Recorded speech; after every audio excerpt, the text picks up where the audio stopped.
Hey guys, and welcome to Little Black Book 91. Yes, we are having another one of those enthralling, engaging, and sometimes emotional conversations about Ready to Love. Yes, I am joined by the fabulous and the wonderful and the beautiful Katrina. How you doing? Oh, Cojo, it's Katarina, not the hurricane. Come on now. My bad. My bad. Sorry, my bad. Come I on. gotta run. Let me start again. Let's go again. I am joined by the wonderful and the beautiful Katarina. Hey Now we're guys, how even are because y'all? you're trying to drown me. You're trying to drown me in Jamaica, so Oh, I can't now we're wait. even. We gonna tussle a little bit, okay? We're gonna tussle a little bit, but no, it's actually good to have you on. It's good to have you aboard. I can't lie to you. All jokes aside, it's been a pleasure watching your journey over the course of this particular season. You've had some great moments.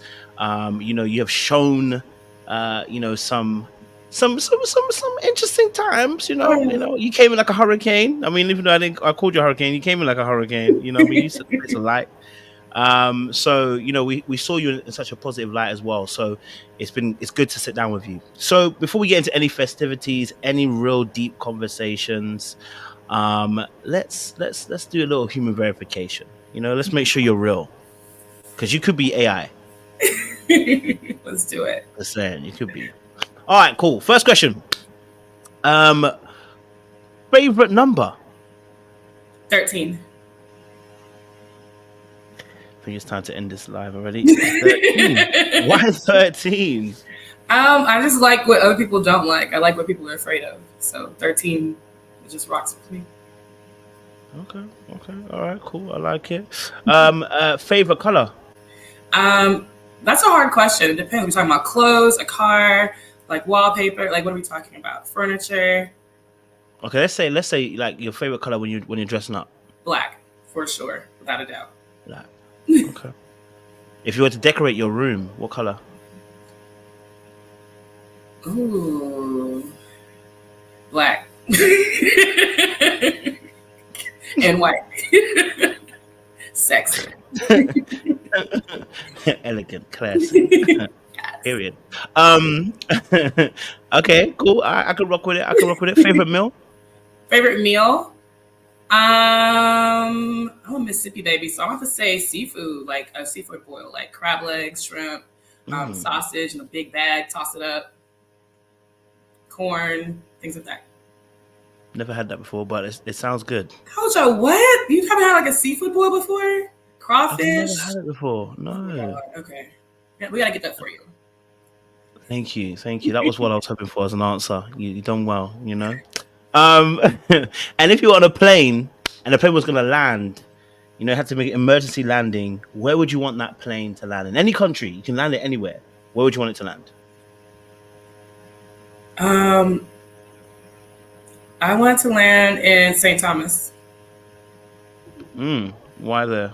Close enough that I can get back home. I still have the beach atmosphere. And there too. Okay. Yeah. Oh, there's a little background noise. Is it your aircon? What is that? My air what? It's a little buzz. It's my side Dell. Louder. It's my laptop. It's a laptop. Oh, that's your laptop? Oh, baby, it is. That's laptop. Is it dying? It's not dying. It's old. Baby, it's the laptop sounds like it sounds like it on its last legs. Baby, the laptop is tired. It's been on all day. It's just like, baby, laptop sounded like, baby, that's like we on the last leg. Like, you know what? Buy me a new battery, buy me a new fan. Like, that laptop was sleeping loud. What? You know what, y'all? You see Coach already starting with me, guys. I'm just saying it even started picking up in the sound. But okay, cool. Sorry. So St. Thomas, you said, right? St. Yes. Thomas. Okay. Sorry, I didn't even actually hear your answer, because I apologize. So St. Thomas, why would it be St. Thomas? I apologize about that. St. Thomas, because I feel like it's still close enough for me to get home. And I have family there as well, so I'd be well taken care of.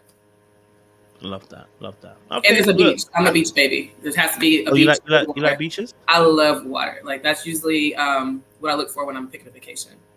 Hence, do you swim good? Do you swim good? Yeah, I used to be on the swim team. What? Yes, I'm athletic, believe it or not. What was your discipline? What does that even mean? Like, was it like front stroke, backstroke? Oh, I was really good at the front stroke and the breaststroke. Okay. Yeah. Okay. How did you learn the breaststroke? That one always confused me. How people learn that stuff. You know what's funny? I'll never forget it. It's in, out, and around. That's what she always say. In, out, and around. I will never forget that. I just let me go in, out, and around. You know what? You can try and teach me in Jamaica, but we'll see. I'll teach you before I drown you. I'll be scared. Every time I try, man. I as soon as I get a little, as soon as I walk, it's like, you know, just so flash. You just get the flashes. That interview. Yeah, it's like, woo.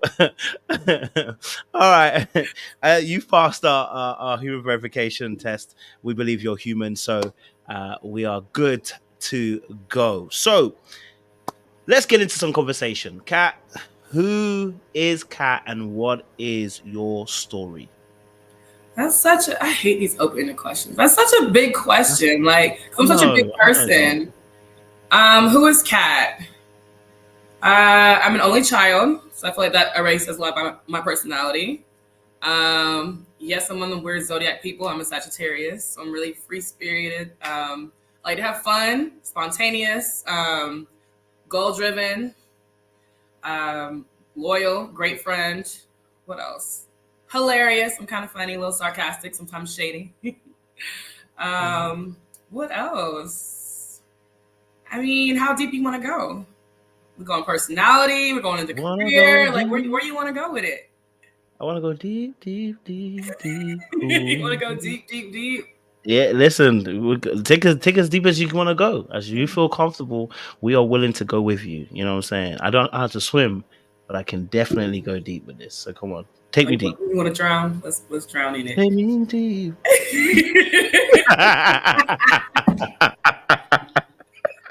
Wait a minute.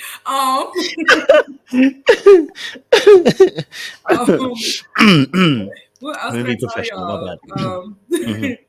I'm 34 years old. I'm a spiritual person. Really big into like energy, putting good out and getting good back in. This is like a lot. I am an amazing daughter. I'm an amazing friend. I mean, I don't know what else I want to know. I'm fun loving. I like to be outside. When I say outside, I mean in nature, not like outside. I mean, I don't mind going there either, but I like, activities. I like hiking. I love anything to do with water, snorkeling. I like to do like things that people are afraid to do. Skydiving. Like, I love all of that. I'll try anything at least once. I don't really have many fears. I'm afraid of bugs. That's about it. Yeah, that's me. The bed bug situation over in Europe right now. You know, bed bugs are over here in Europe. That is terrible. Yeah, Paris has got it bad. Really? Real bad. I'm afraid of roaches. Like, spiders and stuff don't bother me, but like something about roaches just freak me out. And like in Mississippi, they fly, so it's creepy. The roaches fly in Mississippi. They do. They're like tree roaches. Like they fly, and they like chase you. It's kind of creepy. Ooh. Okay. Okay. Well, since you mentioned Mississippi, you mentioned these roaches. Tell us a little bit about growing up in Mississippi. You know what I mean? Like, what was it like for you growing up in Mississippi? Yeah, definitely. I was actually born in Jersey. I was born in Summit, New Jersey. I recall, I think like the crime was really high, and like my family moved to Mississippi. It's like a drastic move to make in like early 90s. You know, Mississippi has like a really bad connotation, so it was kind of terrifying. Ooh, my air conditioner just came on. Is that going to bother you? I got to turn the air off, Cojo. Wait. It's hot. Wait. Are you doing it on your phone or are you doing it on your laptop? It's on my laptop. Okay, if you do it on your phone, we won't hear your laptop. No, it's my air conditioner just came on. Should I like turn it off? We won't hear the air conditioner. You'll be fine. The air conditioner's fine, but your laptop is still whizzing. So wait, if you do it on your phone, we won't hear. Okay, I just want to present the Black Barbie in the best light. Okay. Right now, your laptop sounds like Ken. Seriously, get on my phone. Okay. Yeah.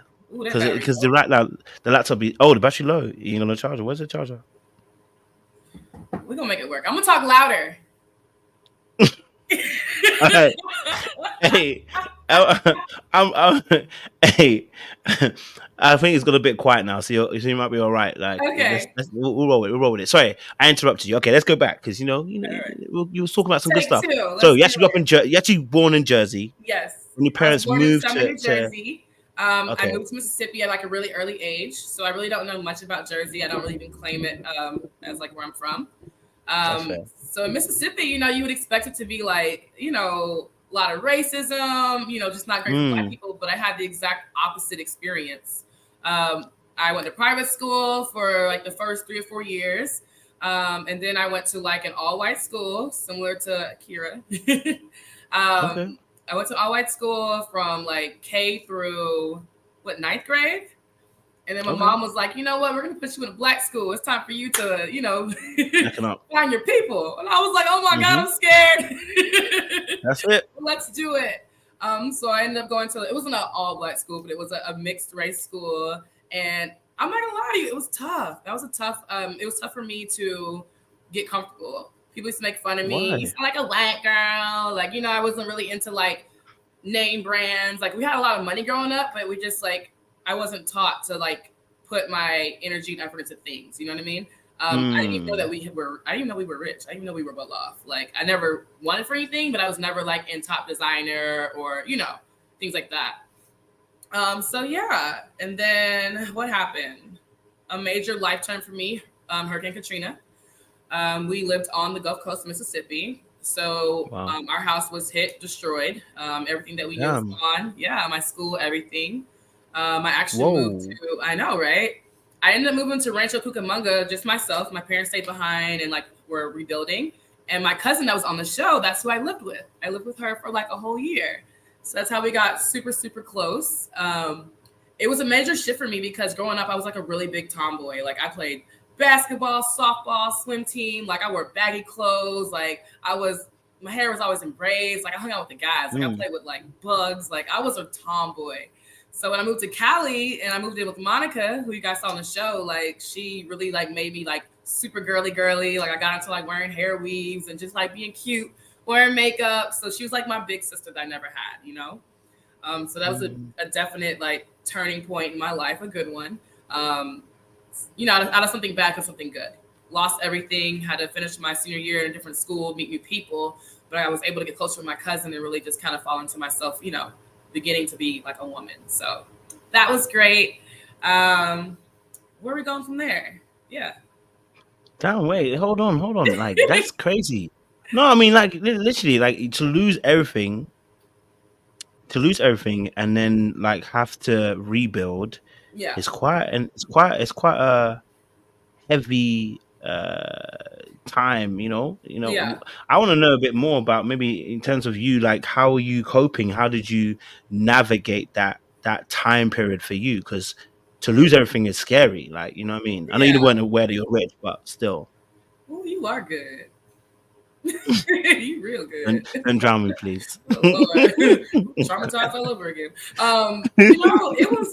It was crazy, Cojo, because we had a lot of hurricanes come through Mississippi, and nothing that ever like really rattled us, in my lifetime Mm, anyway. So I remember I actually had a sleepover the night before. We heard Katrina was coming, and like no one was like really that concerned about it. So it wasn't something we were prepared for. We were just ready to face emotionally. And I remember like waking up. We actually went about 20 miles away from our house. My dad, he's African. He stayed. So I really thought that we had lost him during that. We mm, came back, and I just remember like crossing over the tracks. We lived on the beach, and it was just like wood pilings, like dead animals. It was traumatizing. And I just remember looking for my dad. I was like, I hope my dad's alive. I hope my dad's alive. Um, ooh, we were supposed to go here.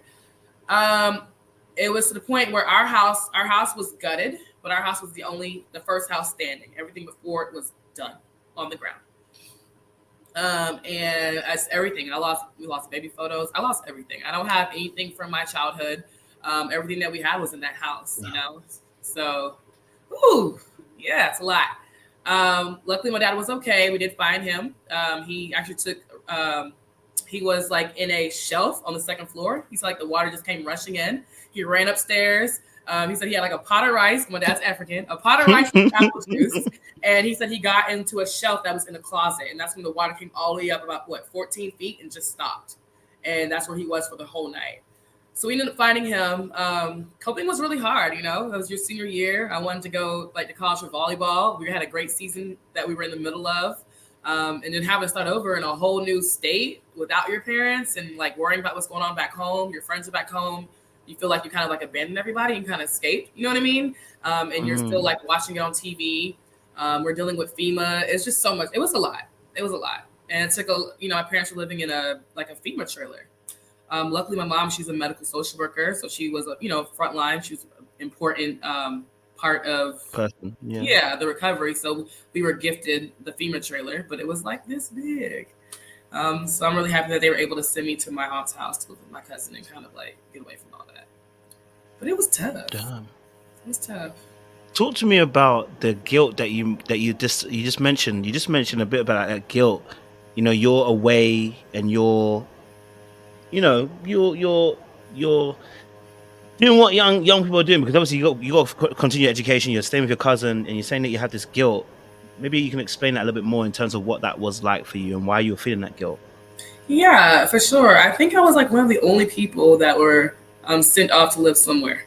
Everyone else, all my friends, were still there, picking up pieces. You know what I mean? Gutting their houses out, and I'm watching this on on Facebook, and the stories you're hearing. People are dying. People are dead. They're finding. People are washing up. It was traumatizing. And I wasn't sent off immediately. I stayed with my parents in the FEMA trailer for a couple of weeks. There's no air conditioning. Guys were there's no gas. We're waiting in line for gas, food. There's no electricity. Everything is done, We're on generators for the most part. So just being in the trenches with them and then kind of leaving and knowing that they're all dealing with that still while you're in LA trying to restart your life. It was, it was kind of, I wouldn't say survivor's guilt because I didn't lose any friends, but it was kind of I almost felt bad, leaving everybody behind and doing my own, starting a new life and finishing off my senior year. My friends were out of college. My friends were out of school. Everything just pretty much stopped. So your life basically took a different turn based on those events. You saw things that have obviously changed your scope. So for you now, looking back, how do you feel like it's changed your perception on life and how you live it? Whew, that's a good one. I try not to look back at a lot of things. I'm really good at blocking traumatic experiences out. I deal with them in that moment. I see what it is. I'm a fixer. I try to fix it, and then I just do not bring it back up. So you're messing with me right now. You're definitely messing with me. I can put my eyes a little teary. But I feel like I don't get attached to things. I don't get attached to places. I do attach to people, but I don't attach to places. So moving is not scary for me. Starting over, you still get the anxiety that most people get, but it's not as heavy for me because I've done it before. When you've done something before, it's not that hard to do it again the second time, or the third time, or the fourth time. But it just made me stronger, honestly. All good things. Yeah, that's real, because obviously I know I've obviously, I can be detached to people, but it's rare that I get to hear someone say that they don't necessarily have to attach themselves to a place. Mm-hmm. When I get somewhere settled, I'm pretty settled. I don't want to shift and move. I don't like disruption when I've got a routine going. Okay. So for you, you're saying that. It's, I wouldn't say necessarily easy, but you don't feel that stress, that anxiety that a lot of people feel when you got to now suddenly change location or place. No fear. I would say it's no fear. I don't have a fear of starting over if needed. Not to be confused with running. Not a runner, not a track star. But not afraid to start over if needed. Okay, fair enough. All right. So let's take a little left turn then. What would you say would have been your dream as a young girl?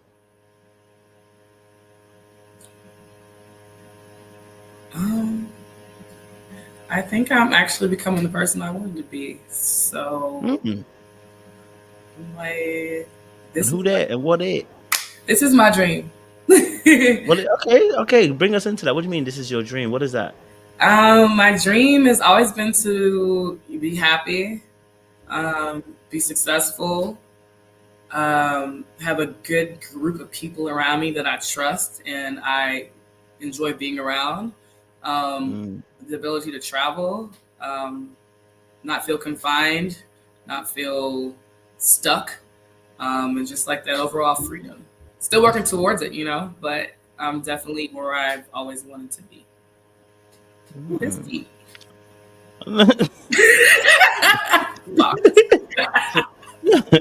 Bang. No, because obviously I think dreams are important, right? When you're young, like because either we stick with them and we achieve them and we hit those dreams, or sometimes it changes, right? We grow up and we mature in a different way, and that's not necessarily our dream. So it's always interesting to hear what someone's dream is, and the fact that you said you're living that dream and executing it right now, it's quite powerful, So obviously then you're growing up, and like I said, you've experienced some things as well. You've gone through some tumultuous periods of time. You're now living with your cousin as well, like you said. Take us on a little journey then. So you're now living with your cousin. What's life like for you going forward? At that point, life is lit. No, I love my cousin. If you guys can just from the episode, you can feel our energy. It's been like that since the beginning of time. It was a great time, honestly. I feel like I became more social. Like I already told you, I became a lot more girly. And it's like having a big sister, If you're an only child, a lot of us want like a sibling for like the longest. You get to a point where you don't care anymore. But growing up, you always want a sibling in the house. You want somebody to play with. You want somebody to look up to. And she was that for me. And I had her. I had two cousins. So I had her. She's my closest cousin. And then my other cousin she's like 3 years older than me. And my cousin was 5 years older than me. So I had like two girls in the house to look up to that I've never had before. Because living in Mississippi, we didn't have a lot of family around us. It's pretty much just us, myself, my mom, my dad. So it was great to be around your older cousins. It was awesome. I learned a lot. And it was cool because when I went to high school, my cousin was already popular. So it was it just passed on down to me. Oh, so okay, so you got a little bit of that, a little trickling down. A little trickling down, the Haitian sensation. And what did you do what did you use this newfound extra little bit of how should I say status? What did you use it for? What? Nothing. I'm actually a really shy person, so it was just nice to have it. What? I know. Listen. My friends know how I really am a shy person. I have to push myself and psych myself up for these extroverted activities.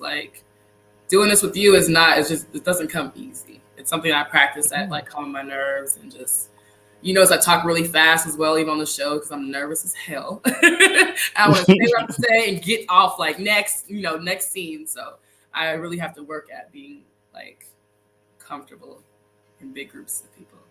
I would have never known. By seeing you on the show, even talking to you now, I would have never thought you'd be someone that is shy. I am. I'm shy. But once I'm comfortable, now it's different. Oh, so I got you comfortable is what you're trying to say. You know what, Cojo? I ain't getting drowned. It's the moonlight in the back for me. Hey, don't what? Can't take too much about the moonlight. We got the blue light on. Don't play with that. Don't play with it. So obviously, like I said, you're now obviously got a little bit more popularity in school and stuff. What did you study? I didn't even ask you. What did you study going into high school and stuff? I say high school, but college, I should say actually. I would say college, because high school we don't get a choice. It's just the regular basic classes in high school. I didn't go to college in California. My first. Oh. Yeah, I didn't. I ended up coming back. I was able to. Did we graduate? We did graduate. We graduated. Our school was trailers at this point, so I was able to finish my senior year. I think the last 2 weeks at my school, in trailers, and they were trailers in trailers field. Yeah, because the school was done. It was plummeted. You can't rebuild a school that fast. So we just had FEMA brought out trailers, and they were all connected. It was crazy. But I wanted to come back. What was that? What's that like? Oh, it's like ground zero, man. It's wild. My mom didn't want me to come back. She was like, you're doing great out there. Why would you want to come back to this? There's nothing here. It's going to take years to rebuild what we have here. But it was important for me to come back and graduate with my class, that survivor's guilt. I got to come back. I got to come back. So is that the reason why you came back? Because of survivor's guilt? Yeah, no, I mean that's there's pieces to it. As a child, you're not really thinking about all that. But looking back, I wanted to come back and be with my mom, be with my dad, be with my friends, and people who understood like what I went through. What we all went through as communities. Kind of bonds you. Mm. So how important was Marge to you? Because moms are always moms are important. I love my mommy. But you love them. Well, you said that. I love that. So would you say you and your mom are quite similar? If I saw your mom, yeah, I would see the mannerisms. I get emotional when it comes to my parents, Cojo. We said we wasn't gonna go here.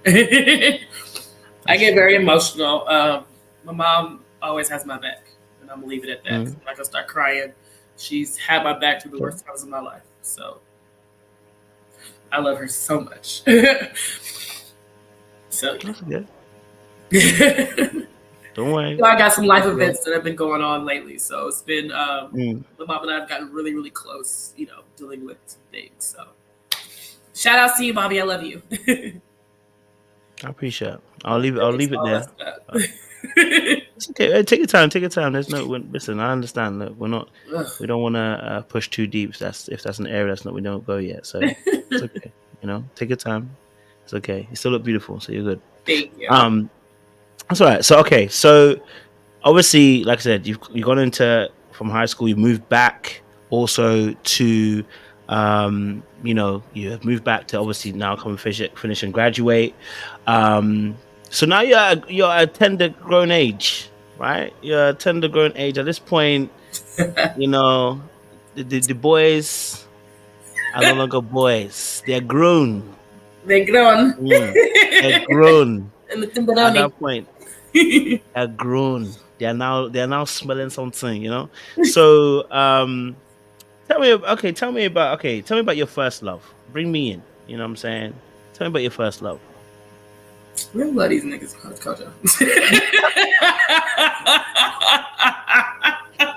Oh my god! Can I get a napkin real quick? Oh, baby, take your time. Go for it. Right, I'm about to bend down because my pants don't match my shirt.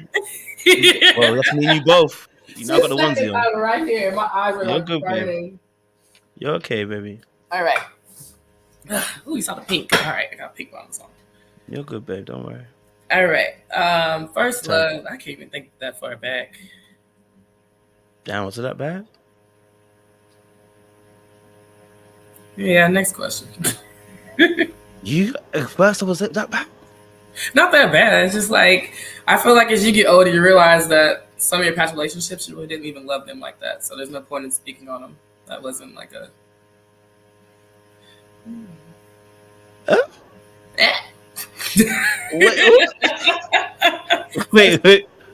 Wait. I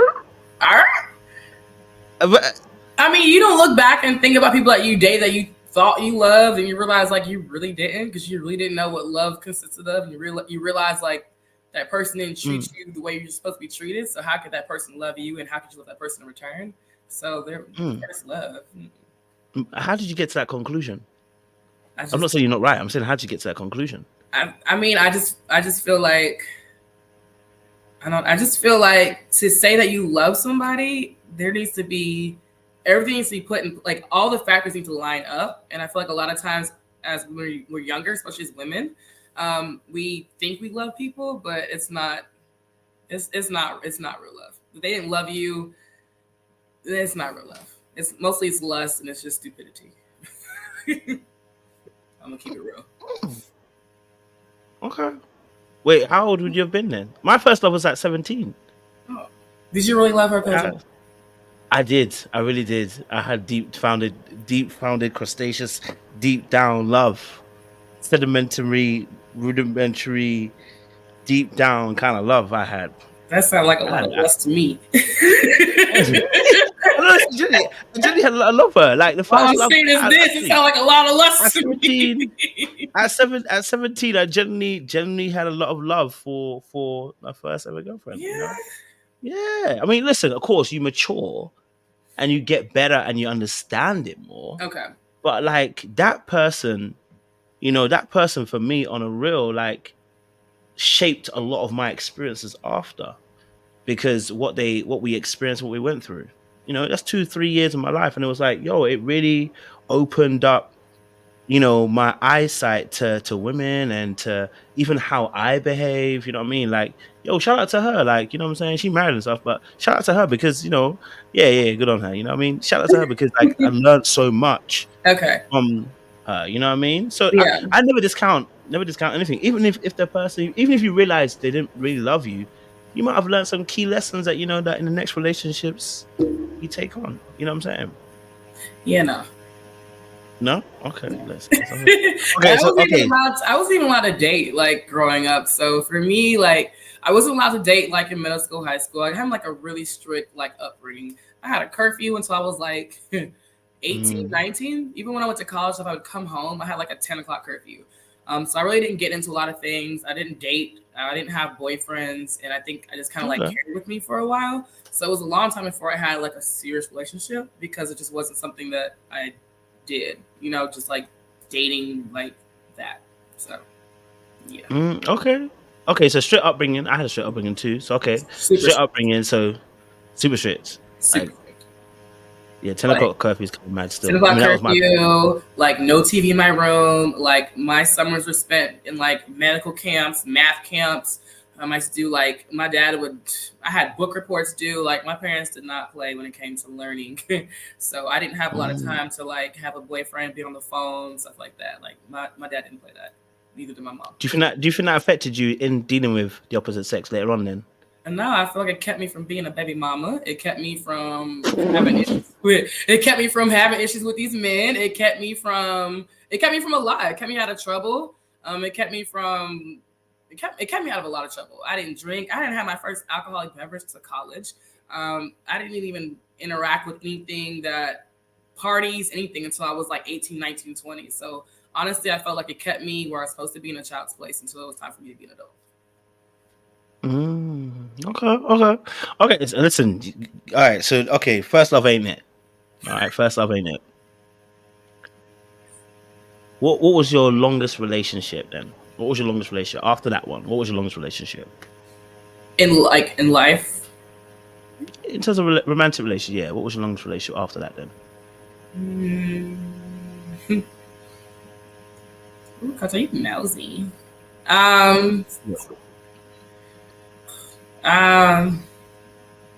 What was it? 7 years? Oh, baby. Ooh. 6, 7 years. You better put them glasses back on, Cojo. So, talk to me. 6, 7 years. Was it a good relationship? Did you learn a lot? Like, what was that relationship like for you, Katt? Yeah, so it was a great relationship, and I learned a lot.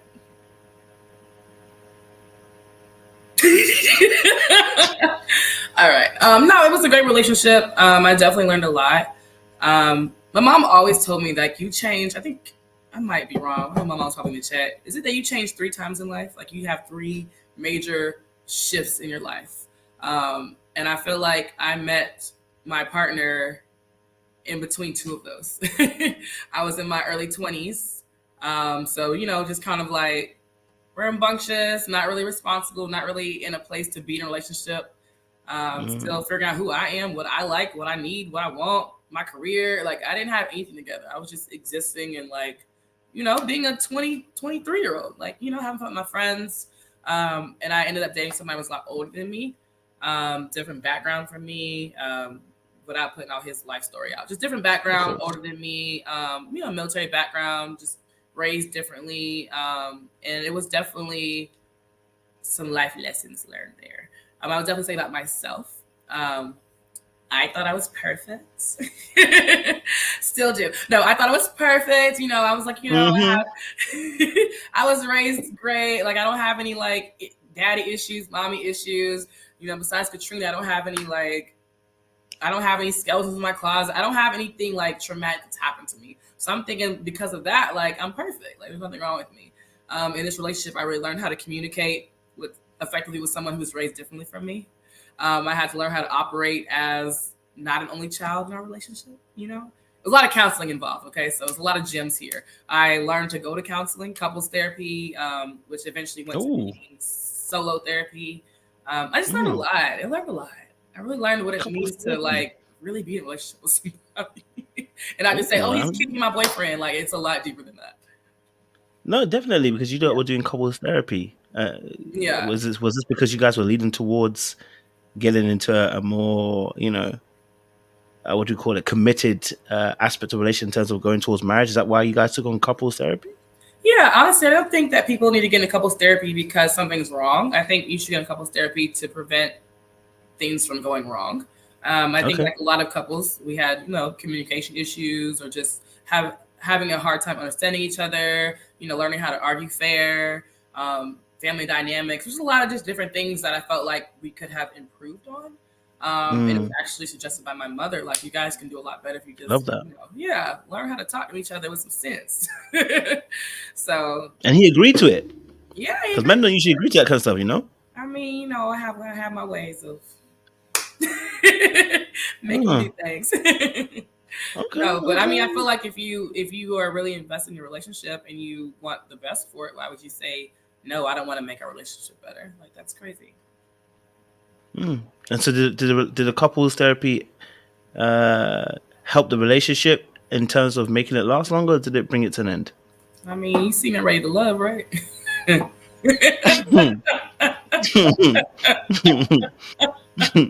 Oh, I see you, baby.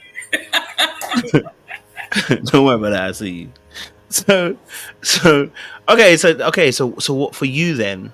I'm not asking you to out the person. I'm just saying, but for you, what was the reason for why the relationship came to an end? I felt like it got to a point where I was going through my. I think he was already older than me, so I feel like he had already became who he wanted to be. And he met me while I was transitioning from 20s, finishing college, becoming a nurse, wanting different things, and we just got to the point where what's the nicest way? Not even a nice way. We just wanted different things. I became a different version of myself, a better version of myself. But he was used to the 23-year-old me. And you have to change and progress as you get older. So I just wanted baby Katarina, and now I'm grown Katarina. And with that, I wanted to travel more. It's just things I wanted to do and things that I was passionate about that we didn't share the same passion. And it caused a rift, and we kind of grew apart. Was that hard to deal with at the time, knowing that you were drifting apart because the fact that you had began to change and began to mature into who you wanted to become?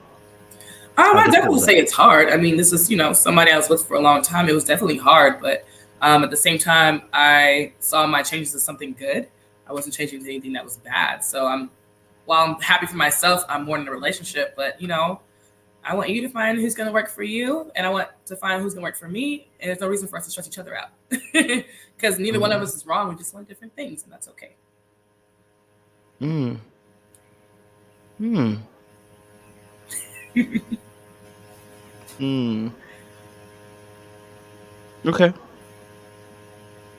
Okay, I'm hearing you. So that relationship came to an end. Was that the last relationship before you went into Ready to Love? Yes. With a great gap in between, Cojo. I see your eyes. Okay. Great gap in between. That was a period of time of being single? Yes. Focusing on you? Yes. What was that period like for you? It's beautiful.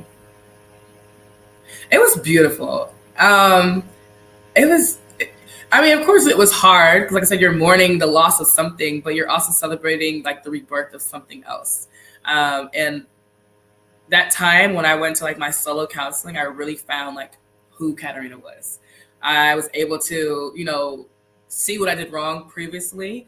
And I just kind of went down a path of like just trying to be a better person, I don't know if you guys heard me like on the show. I used to be like a real alpha female. Like, I could do it by myself. Like, I don't need a man for nothing. Like, and I just learned how to become more of like a softer woman, And when we say a softer woman, we don't mean a weaker woman. We don't mean second class to a man, but just like a softer woman. And just kind of fell into being more feminine, and still being a boss, but just becoming more feminine and just really learning how to how to deal with the opposite sex effectively. So it was beautiful. So how did, It was beautiful. I got more for you, Cojo. yeah, And in that go transition, on. I felt like, I don't know, I'm sure a lot of women, when you're in a relationship, you tend to kind of neglect like your social life as far as like your friends. Everything becomes so, you become so engulfed in your relationship. You know, you're either arguing, it's always about you and that person. And that's something I really miss being a social person, was just being able to like foster my friendships and put my energy into my hobbies, my friends, traveling, just the things that Katarina wants to do. So it was a great selfish time for Katarina. Still is. Mm, okay. So when you say alpha female, how did you develop to become this alpha female where you want to do everything by yours, not even necessarily everything by yourself, but be so independent? What how did you get to that place in life where you became so independent and so alpha? Yeah. And I'm not gonna say it's a bad thing. I think everybody needs a healthy balance. I think within every, we need a healthy balance of femininity and a healthy balance of just being that girl, you know, alpha.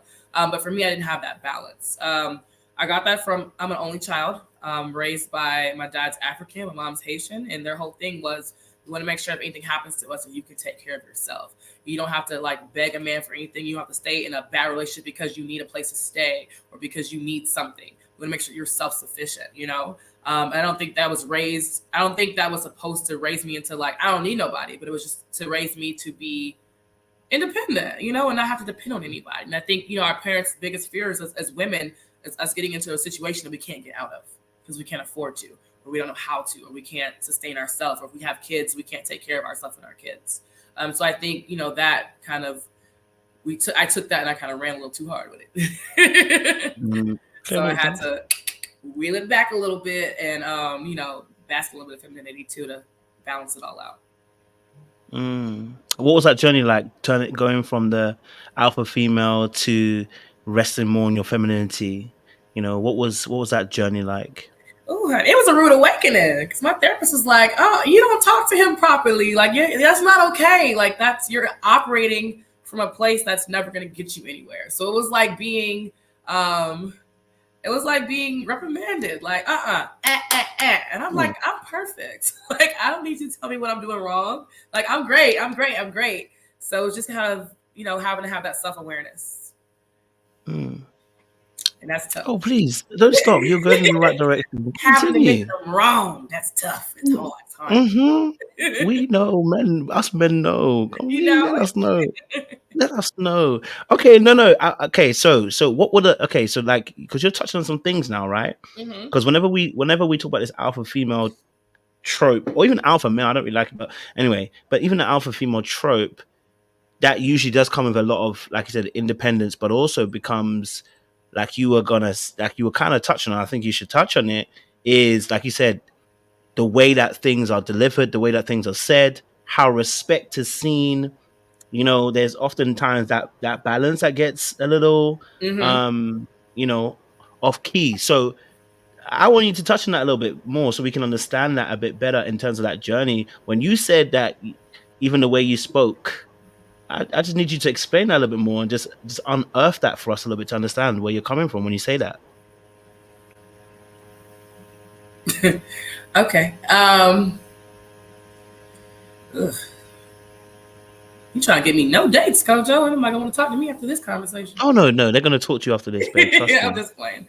Um, you know, I feel like I was coming from a place of like, I don't really need you. Like, you want to go, you could go. You know Mm, what I'm saying? And I mean, as truthful as that was, I don't. It's so mean to say that you don't need somebody, because needing somebody is more than needing them to help pay for things that you know, help with bills. It's more than, you know, it's more than material things. It's more than that. Like, you do need people. You need people's support. You need people's love. You need people's affection. And I feel like sometimes when we get so tough, our exterior, we're just like, we don't need you because I can pay for this by myself. You know what I'm saying? I could get whatever job I need to get. And it's just, you know, it's just like you lose that femininity side. You lose that nurturing side. But at the same time, we're not going to blame me completely either. It's also who you're dealing with that kind of brings that hmm out of you. Are you dealing with a male that you trust to fall back into your femininity? Are you dealing with somebody who knows how to be a leader? Not saying the people I've dealt with haven't, but they haven't always had all the characteristics that made me feel comfortable falling back a little bit. You know what I mean? So did you feel comfortable falling back? Did I? Did you feel comfortable falling back at that period of time? If I felt comfortable falling back, I wouldn't have fell into Ready to Love. So what was missing?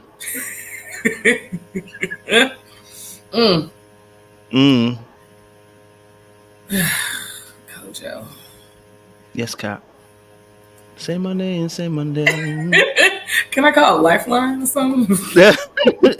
You can call a lifeline indeed. You can call on Tyrone. What was missing? I think for me, what was missing, I'm not going to speak on that relationship because I don't want to put anybody out. So we're going to speak on anybody I've dealt with. We're not going to put anybody out, but just the people I've dealt with previously as a collective. I think what I was missing was someone that handled the household similar to how my dad used to handle the household. And saying that, like, I was missing. Ooh, this is gonna come out kind of messed up. Well, you know, that's what we're here for, baby. I was missing I feel like I was dealing with people who wanted that submission, but didn't have the authority or the resources to demand it. That's a nice way I can say it. Ooh, no, wait, say that again. I was missing a male in my life that had the resources to demand, not even demand, you're not going to demand nothing from me, but to receive the slight submission and femininity from me. Okay, that's fair. So without those resources, how can I even trust or follow you to even fall back if I feel like you can't take care of it yourself in the first place? I don't think that's messy at all. I think that's a real conversation. I think that's real. Okay. I think that's real. So what you're saying is that the resources that they had, they were demanding something of you in terms of, for instance, total submission, but not total. Not total. Nope. Anybody who deals with me know there's no such thing as total submission from me. That's not possible. If you fall in love with me, you love me because I'm not a totally submissive person. But what does it mean that you're not totally submissive? I mean, I'm a firecracker. Come on, I'm not gonna hop on one foot and bring you both. I'm not gonna do that. But I know how to balance it out. I'm a good balance. I'm not a total submissive type of person. It's not in my person. Okay. So it's okay. So the resources are not resourcing. So that's not making you feel safe. So financial. So we're talking about financial here. We're talking about emotional. We're talking about mental. Because resources doesn't just mean obviously financial. So are we talking about financial resources that the person? Sorry, it's not the person. That in general that you're speaking of necessarily, it wasn't making you feel safe. Is that what we're saying? I'm not gonna say safe because I always feel safe. Luckily, I was raised to be safe. I have a great background behind me that there's no way in hell I'll ever be homeless. There's no way in hell I'll ever need for anything, and that's from family, my career, myself. So I don't even like the word safe because I don't even want to make me feel safe. But what I will say is, for me to feel comfortable even falling into that lane of slight submission and femininity and just, I don't even like the word respect because it's it's cringe for me. But you know what I'm trying to say. The resources are, of course, not only financial, because they love to paint me as a gold digger because I'm not a gold digger. Not only financial, but emotional. Do you know how to nurture me? Do you know how to feed into me? Do you know how to talk to me when you're angry? Do you know how to deal with me when I'm frustrated? Family background, how were you raised? How do you handle conflict? How do you integrate your family with me? It's just so much that goes into it. Are you able to handle your household in every aspect? And if you can't, then what you asking me for? Okay. So why did you pick him? You know what, Cojo? We're gonna get to Ready to Love. Because he was fine, Cojo. That's why he was fine. No, he was just different. They were different.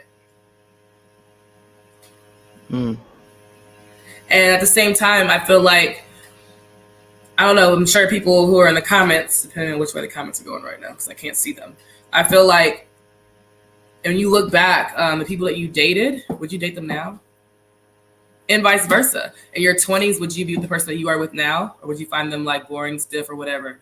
And now would you go back and date those people like as they are? Like you change, you know? So the things that were important to you at one point, as you get older and mature, not that important. So for me back then in my 20s, he cute, he's fun, he has a nice job, like his car is cute. You know, you're not thinking long term. So it's just, you know, you just kind of roll with it. And as you get older, you realize the things that you need, the things that you want, the things that are necessary for your relationship to, you know, to survive. It becomes a lot deeper than like looks and stuff like that. So, yeah. Okay. I hear you. So, why did you choose to go into Ready to Love? It's a great question. Honestly, unlike a lot of my castmates, like I love this show, and my mommy put me on this show. We've been watching since season 1. I love this show. I think it's awesome. I love the fact that it's not until recently, it wasn't ratchet. It was just like a generally loving show. Like people are throwing hands. People are, you know, it was really about just dating and finding your connection. So I always tell myself if I went on TV, it had to be something that was like I wouldn't embarrass my family. You know. It wouldn't be a show that I'm like, ooh, you know, like, what am I doing on this show? And also, I was like at a place where I felt like I was healed. I had graduated from therapy. Come on now. I was a new person. I was reading a lot more books about like relationships. I was understanding myself, what I wanted, what I needed. I'm in a new city. And I'm like, this is just like the perfect opportunity to put myself out there and all the things I've learned and everything I've invested in myself, because therapy is not cheap, honey. And just really like a fresh start, you know, a fresh new place. I haven't dated anybody in Dallas. I wasn't concerned about knowing anybody. It was just going to be like a fresh, new, controlled start where people on this show are looking for their person. And I felt like I thought they were weeded out and mentally screened properly. And I was going to be like just a good pool of people to date. Okay. All right. Okay. I ain't mad at it. So you came in as a curveball though, or as a curve. You know what? I wasn't supposed to. Yeah. What was you meant to start? I was supposed to start. So what happened? Yo, I want to know too. Funny story. I actually, when I found out I was gonna be on the show, I was like, let me go to Arizona, my med spa, and let me just like work really hard and just basically like stack some money, because I know with filming, I'm not gonna be able to work as a nurse out here in Dallas. So in my business as an entrepreneur, like, you know, you can make your own schedule.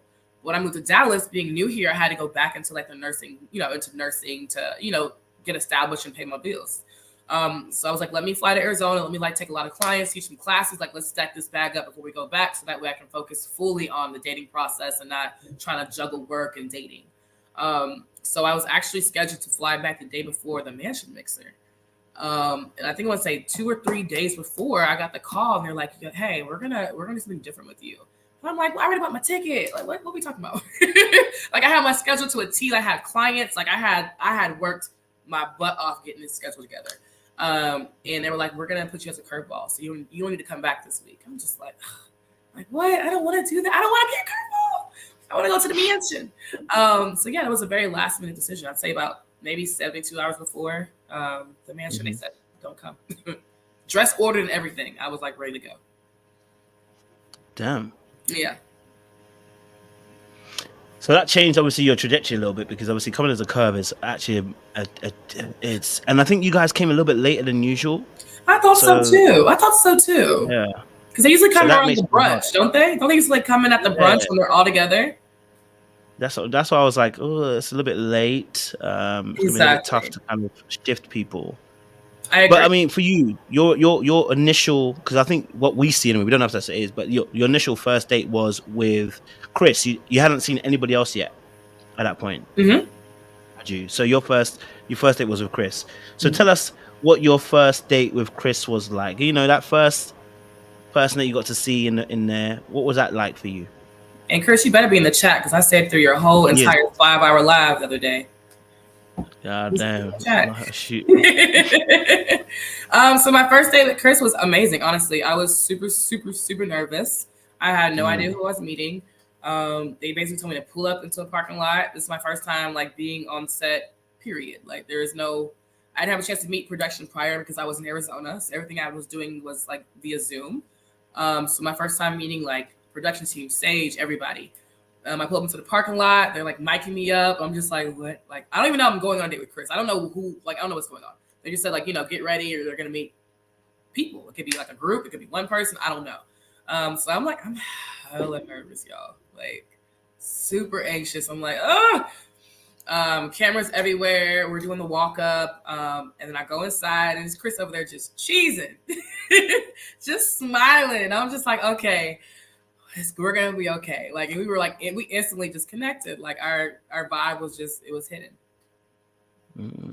Okay. What was it? Well, I'm being presumptuous, but what was it that attracted you to Chris in that immediate, like just in that immediate moment in terms of conversation and interaction? What was it about Chris that kind of drew you in? Definitely our conversation was not forced. So for us being like, my biggest fear was being on TV and like having to fake it, and having to like a dry conversation and trying to make it look good. Cause I'm not good at that. Like I either like you or I don't. I either vibe with you or I don't. And that it's really hard for me to fake it. So my biggest fear was to get on there and just be like, I don't like him. So, I mean, Chris is super attractive. He has great energy around him. He just like, when you get in front of Chris, it's like a ball of just, you can just tell he's here to have a good time. Like, let's have fun. Let's talk. Like, he makes you feel comfortable. So the moment we started talking, it was just like back and forth banter, like without any pause. It got to the point where they're like, okay, y'all talking too much. Like we have enough and we're still talking. Like the camera's cut and we're still talking. We have similar backgrounds of both being of African descent. We just, I don't know, we just share a lot in common. And it was just apparent like within the first 10 minutes of meeting. I love that. All right, we'll move on, Chris, because we'll come back on Tim. So then obviously you didn't get introduced to the group. Chris says he's here. You get introduced to the group. And I want to know, you get introduced to a group, who does your eye immediately say, Scrum de Leon?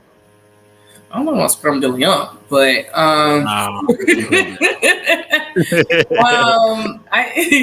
when I walk in, I believe we were at Stir in Dallas. Again, I did not know I was meeting a group. I thought, okay, another date.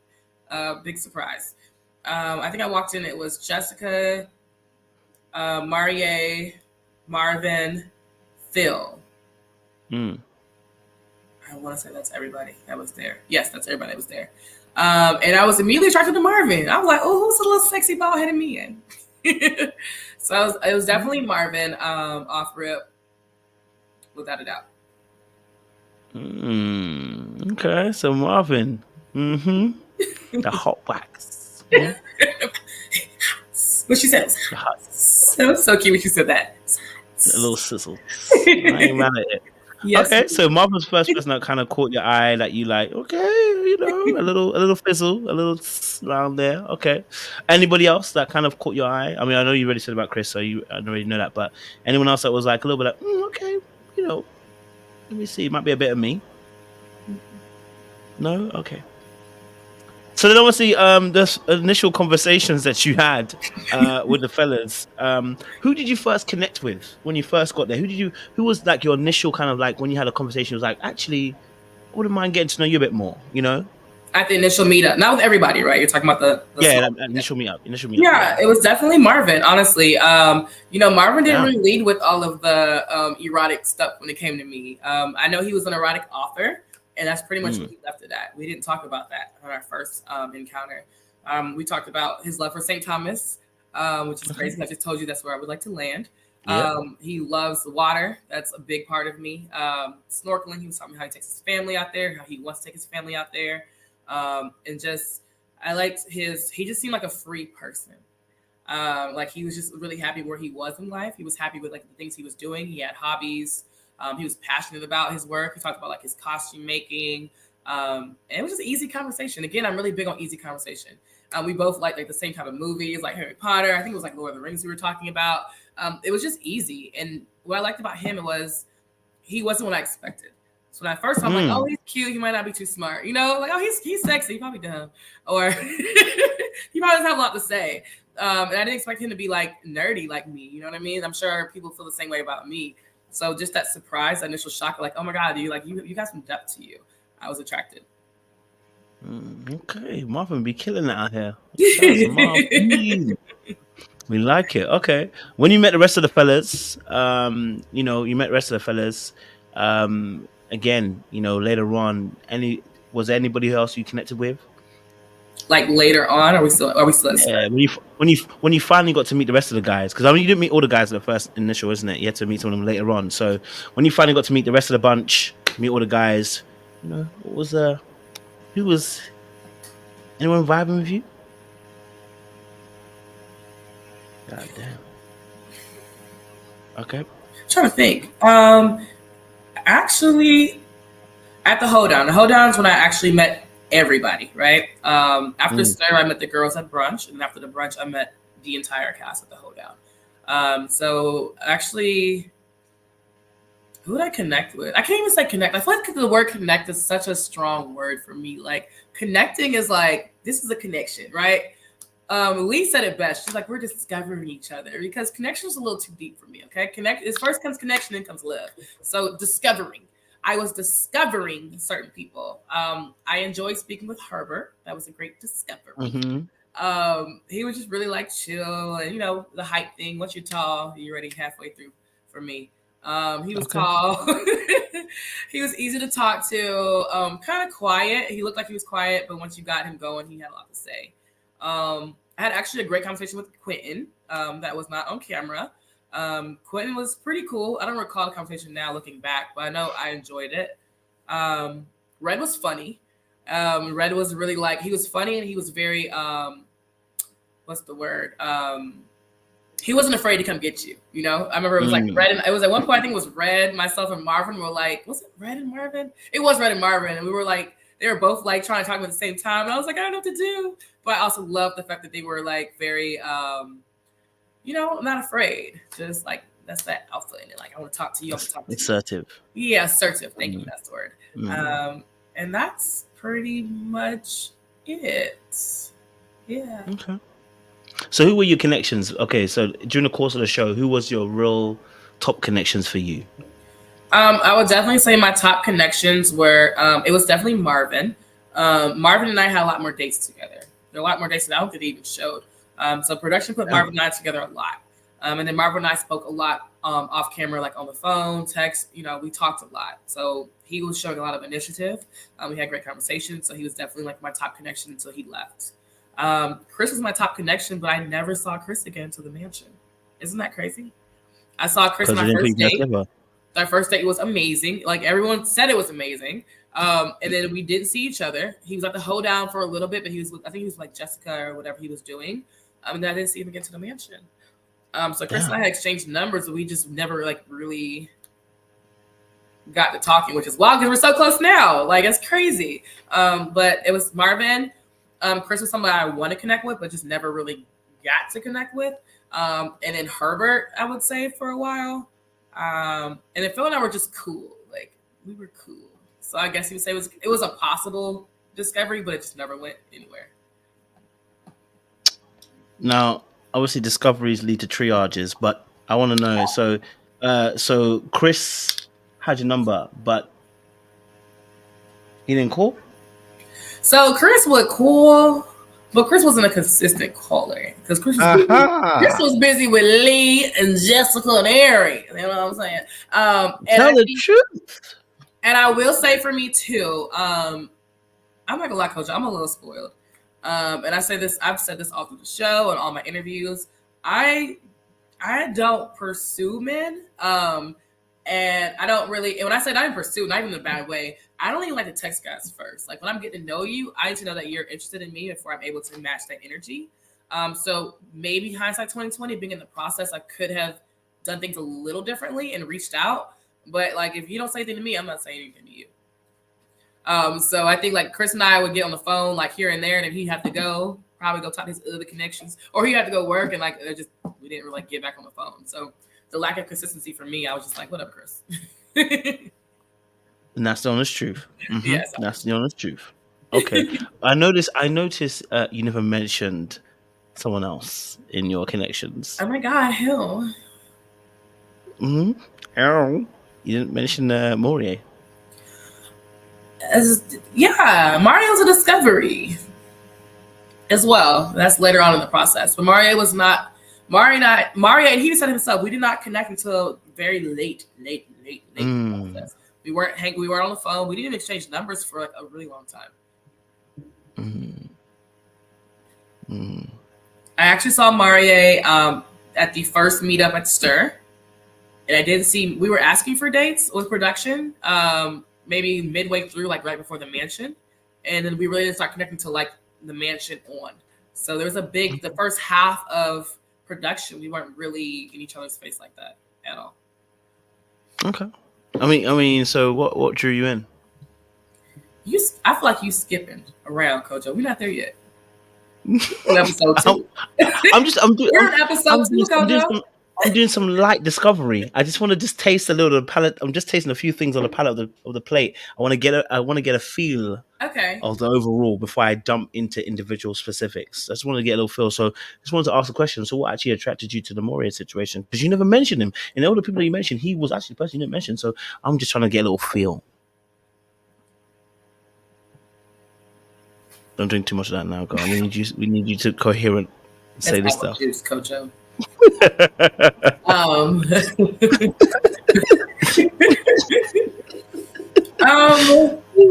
You know, in this process, we're told to, do things we wouldn't usually do, connect with people we wouldn't usually connect, and that's personality type. That's everything, just to like really give everybody a chance.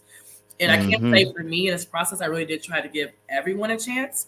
And you'll hear a lot of my castmates say, we weren't here to make friends. For me, relationships are built upon friendship. So it was a big thing for me. I want to be friends with everybody initially. I wasn't here to find friends, but if we're all going to be sharing the same space, why can't we be friends? Why can't we all be friends? We're all stuck together for like 12, 13 hours a day.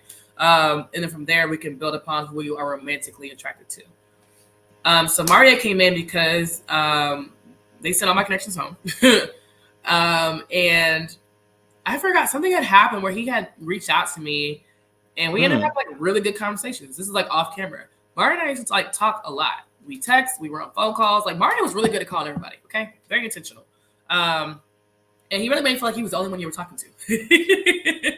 So we just formed a really good friendship. And at that point, I'm just like, you know what? Like friendships, there are possibilities. Like you could possibly become romantic with it. You just never know. But I'm open to giving it a try. And we never lied to each other. It was never like, oh, I'm really feeling Maria. I'm saying like we have a great friendship. I don't know if the romance is there. I said it time and time again. But that was really just, it's kind of like when you're in a bar in the night, are you just gonna go home because you didn't find anybody you liked, or you're gonna keep having fun, right? Like it's not hurting anybody to connect and to get to know somebody. You don't have to fall in love with, everybody wants you to fall in love on the show so bad. Like if you talk to him, you better like him, you better love him. Like it's not that deep. Like a lot of times we're just trying to get to know each other. If something comes from it, that's great. If it doesn't, like that's natural too.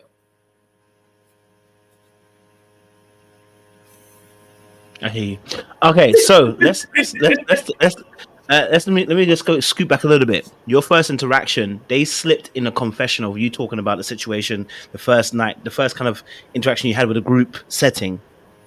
We're not going to go too deep just yet because I want to savor that moment. But I'm just saying that first interaction when you first got there in terms of the group, how do you feel the ladies warmed to you? Do you describe what you felt when you arrived from the ladies? You know what I mean? The gentlemen seem to receive you very well. Of course. How do the ladies receive you? Of course they did. And, I don't think I was received in any type. I'm not going to say, oh, they didn't want to see me there. I feel like anybody, when you are already in a comfortable environment where you're already used to what's going on. You already have a certain amount of guys, certain amount of girls. You already size up your competition. Everything's already good. And if there's something new in, it's not even like I didn't feel like they were envious. I didn't feel like they were jealous. I didn't feel any of that. I just felt like, who the hell is this? Me and their C, I've been like, why we added more people? This is hard enough as it is. So I didn't feel like unwelcomed. I didn't feel like everybody hating on me. I didn't feel that way. I just felt like, who they added to this damn process? Like we're all finally settled. We don't need any extra people in this. So I felt like they were as nice as they should. They were nice. They were nice to me. Were they happy to see me? Probably not, but it wasn't from like a place of like hate or anything. It's just like, who is this and why? So that confessional, then, it was more of a. Was it about that particular moment, or was it about something else? Because it seemed like you were letting us know that you had some strong feelings towards that original greeting that they gave you. I mean, you know, there was a lot of other. Oh, God. Okay. No, I know. But we got to go there. Go on, touch it. Not to be messy. It's not messy if it's the truth. Okay, I will say I did arrive on set early, and I was able to witness. I was able to watch from backstage or behind the cameras when they were saying we have a new person coming. And I know people are like, ugh, you know, I saw like some eye rolls or whatever, but I don't think it was something personal because they don't know me. I just think it's the usual, like, why we adding new girls? Like, why do we have to invite new girls here? You know what I mean? So again, I didn't feel like I was welcomed like, oh, my sister, I love you so much. But it also wasn't like, you know, get her out of here. But it was normal. And how did that make you feel when you realized that that was going to be the reaction of some people? How did you feel at the moment? It was expected, honestly. I already knew once they named me the curveball that's the territory it came with. Like I said, I watched prior seasons. I've already seen how curveballs are received, and it was expected. So it didn't affect me. It was just funny. Okay. All right, I'm ready. All right, let's talk about some connections. All right, let's break now. So this Marvin connection, like you said, obviously you're St. Thomas. You guys had the same, you know, he likes water. You know, he had the same eye. You guys seem to have connected, and it looked like it was going somewhere. Obviously, then he got voted off, so I'm assuming that probably might have helped kind of cut the connection off. But why for you did you and Marvin? Because it seems like you took quite funny. You took quite funny of Marvin. So you're even smiling now. Look at that. You're even smiling now. He's cool. I mean, so tell me about this connection with Marvin, and why did it not necessarily maybe even translate to, maybe I'm not presume, did it translate to after the show? Because, you know, if the connection's that good, you know, it might have, you know, went after, you know, the show. So tell me a little bit more about this Marvin connection and why it was so powerful for you as well. Who said it's powerful, Cojo? Look at you. You acting like production right now. Powerful. When did the connection get powerful? It was not powerful? No, it wasn't powerful. We met wasn't powerful? you for 6 weeks, Cojo. It wasn't powerful. Maybe the way you smiling when you mentioned Marvin's name. Because I love my castmates further. Like I love the bonds that we've all like established. Like this is a really tough process to go through. You know what I mean? And then it's more on the other side when it's finished. It's the support and the love that we all have for each other. Like his birthday's this Friday. Like we're all going to his birthday party. Like it's like we are really like bonded forever. So when I'm smiling, you're just seeing like my appreciation of him as a person and appreciating him being in that process and helping me get through the process as well. So that's the smile. You're about to get me beat up by Juju. That's our man, okay? I love him as a friend. But our connection, I mean, we had a great connection. We were discovering each other. I felt like, even on our date, I told Marvin, I was like, I don't feel like you'd be happy in a monogamous relationship. And seeing where he is now, clearly, that's not what he really wanted. I feel like he probably would have tried, but at the end of the day, I want you to be happy doing what you want to do. Because when you think about it, the reason I got in my old relationship is because I wanted him to be happy with who he was. I want to be happy with who I am. I don't want us to change for each other. So I just didn't feel like I could do Marvin's lifestyle, and I feel like Marvin could do my lifestyle long term either. And it just wouldn't work, you know? Like, we gotta be realistic. How did you handle, I don't know if he actually released it all to you. I know he released it to Lee, but how did you handle, obviously, him fully letting you know in terms of what he actually does, you know, the dungeon business? You know, it's crazy. Lee was privy to all that. I didn't know about the ass worship and all the stuff that I saw watching back. Sorry, I'm a little nasally. I have like really bad sinuses. You're good, babe.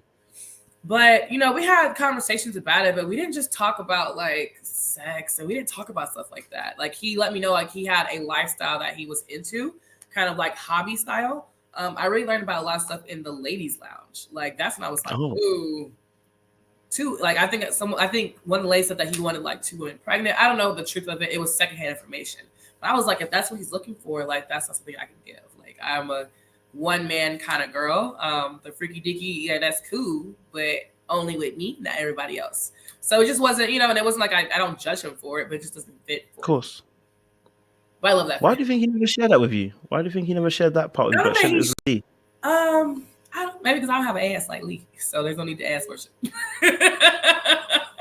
That's a fair point. That's a fair point.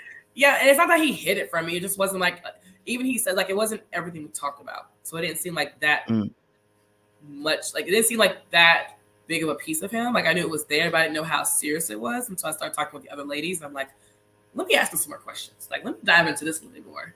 Because I kind of, like, put it to the side. So you found out more information from the ladies who had conversation with him about some of the extra curricular activities that he be involved in. That's what you're saying, right? And then I would ask him about it on the phone, and he would dive a little deeper into it. I'm like, oh, okay. And when you found out the extracurricular activity, I'm not talking about I'm talking about the hot wax. I'm talking about the feathers and stuff. Did you consider maybe potentially exploring a little bit? Then it could have been. My mama's in the chat. Hey, mama. It wasn't the feathers and all that. I think it's more of the poly lifestyle. I think that's what the sharing of partners, the extra people invited in the that's what was like not for me. Feathers and all that was cool. Okay, Marvin's out the way. All right, cool. What happened with Quentin? Nothing. It's so funny because it's like, this is the one part I will definitely say, like, production really did not portray me crazy except for that like little snippet. So Quentin, let's get into Quentin real quick. And I feel like we've been saying the same thing to an extent. I've seen pieces of his interview, and for the most part, like, it's nothing. I initially saw Q. I thought he was an attractive young man. We had a conversation at the hoedown.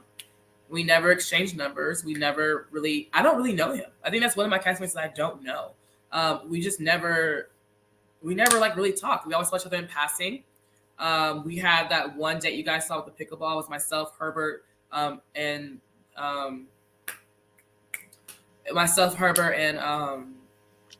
Jay. Yeah, there we go. Thank you. Yeah, I remember I'm a very direct person. I'm just like, you're nice looking or whatever. I was like, are you open to getting to know people? And he was like, I'm really focused on so and so and so and so. I don't think I can even get to know somebody else. And I was like, cool, high five. And that was the only conversation we ever had. That was it. So from that point on, for me, it was just like, whenever I saw him, you got to see me speak to him because we're all sharing this space for 13 hours. I just wanted to be like, hey Q, like, who are you? I don't know. You're like the only castmate I don't freaking know. I know Phil. He's not my connection. You know what I mean? Like, I didn't think there was something wrong with being friends with people that you're spending so much time with. So when you guys saw us at the grill, I was walking around and production's like, hey, like, you never talked to Q, go talk to Q. I'm like, okay, like, whatever. I'm like, hey Q, you look nice, you're naked, you're making chicken. Like, what's up? That's just my personality. And they actually cut the clip. They cut the clip a little short. In the clip, I said, I think when Janelle came outside, I had said, do your other connections know that, what did I say? Do your other connections know that you are spoken for or something? Yes. They cut me saying that. So they made it look like I said, I ask if he's spoken for? And I said, because I'm not your connection. I said to both of them, I'm not your connection, but do your other connections know that you're spoken for? That was the entire sentence. And they cut that part off. Q and I have never been connections. We don't know each other. We really don't. So there's that.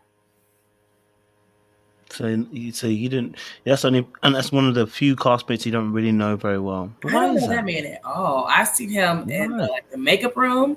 I've seen him at pickleball, and I've just seen him like around. But we don't really I don't really know anything about him. And vice versa. What is that? I don't know. I know I'm an open person. So if I don't know. I mean, I know Q said that he wasn't there to make friends, so everyone is entitled to, what they came for. So that just wasn't his focus, and that's okay. Okay. No bad blood. No bad blood. No, I ain't mad at it. All right. Side that away. I know it'll come back up a little bit later. Okay, so then your connection with Chris. Tell us about this connection with Chris. How deep was this connection with Chris? We know the initial attraction was there. We know that you guys had a little bit of spark. Tell us about this connection with the Niger King. Niger King ass.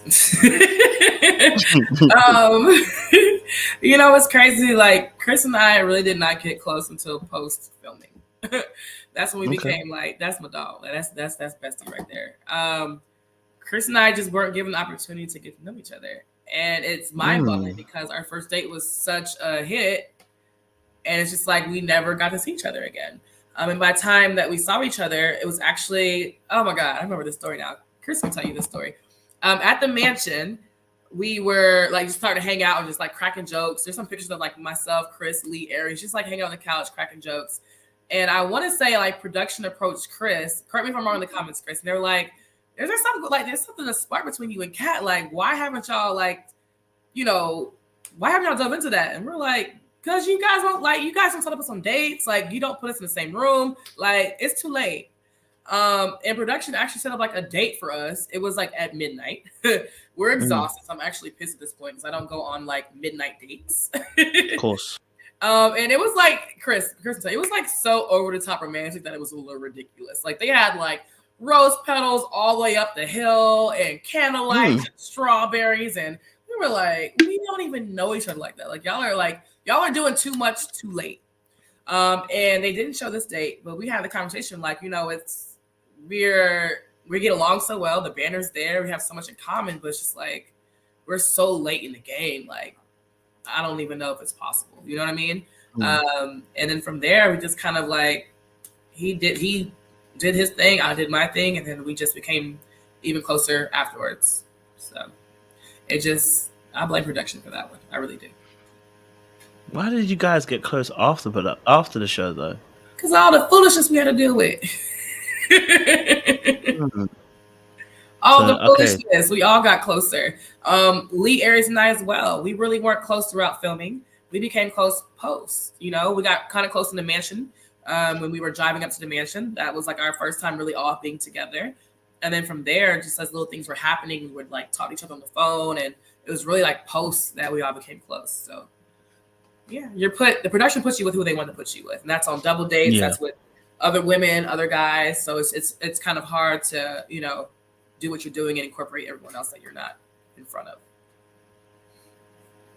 So then obviously that means Chris wasn't necessary. I mean, we saw you guys have a little, like, I think it was after or before the mansion where you guys are sitting down underneath a tree. I think it might have been the mansion. You guys actually down, the mansion, you're sitting down and talking. It seemed like you guys were connected at that point again. Looked like, that was like our first time like really talking in person since our date. Like 7 episodes ago. What was your thought process at that point? Say it again. I was like, what was your thought process at that point then? I'm like, he's super cool. Like, I wish we would have had more in-person time. Because, I mean, I feel like if, let's say you have two connections, and one you get to see often, and the other one's just kind of like a phone connection, able to see more, the one you're interacting with, the one that you are sharing experiences with. You know what I mean? So it just never was, it didn't take off. It just didn't. That's all I got. Okay, so that wasn't necessarily wasn't the connection you were looking for in a sense. I won't say it wasn't the connection I was looking for. It wasn't given the opportunity to grow. Hey. Okay. All right. Cool. And okay. So then our final one. More. We are confused by Maury, and I know you said about the friendship growing.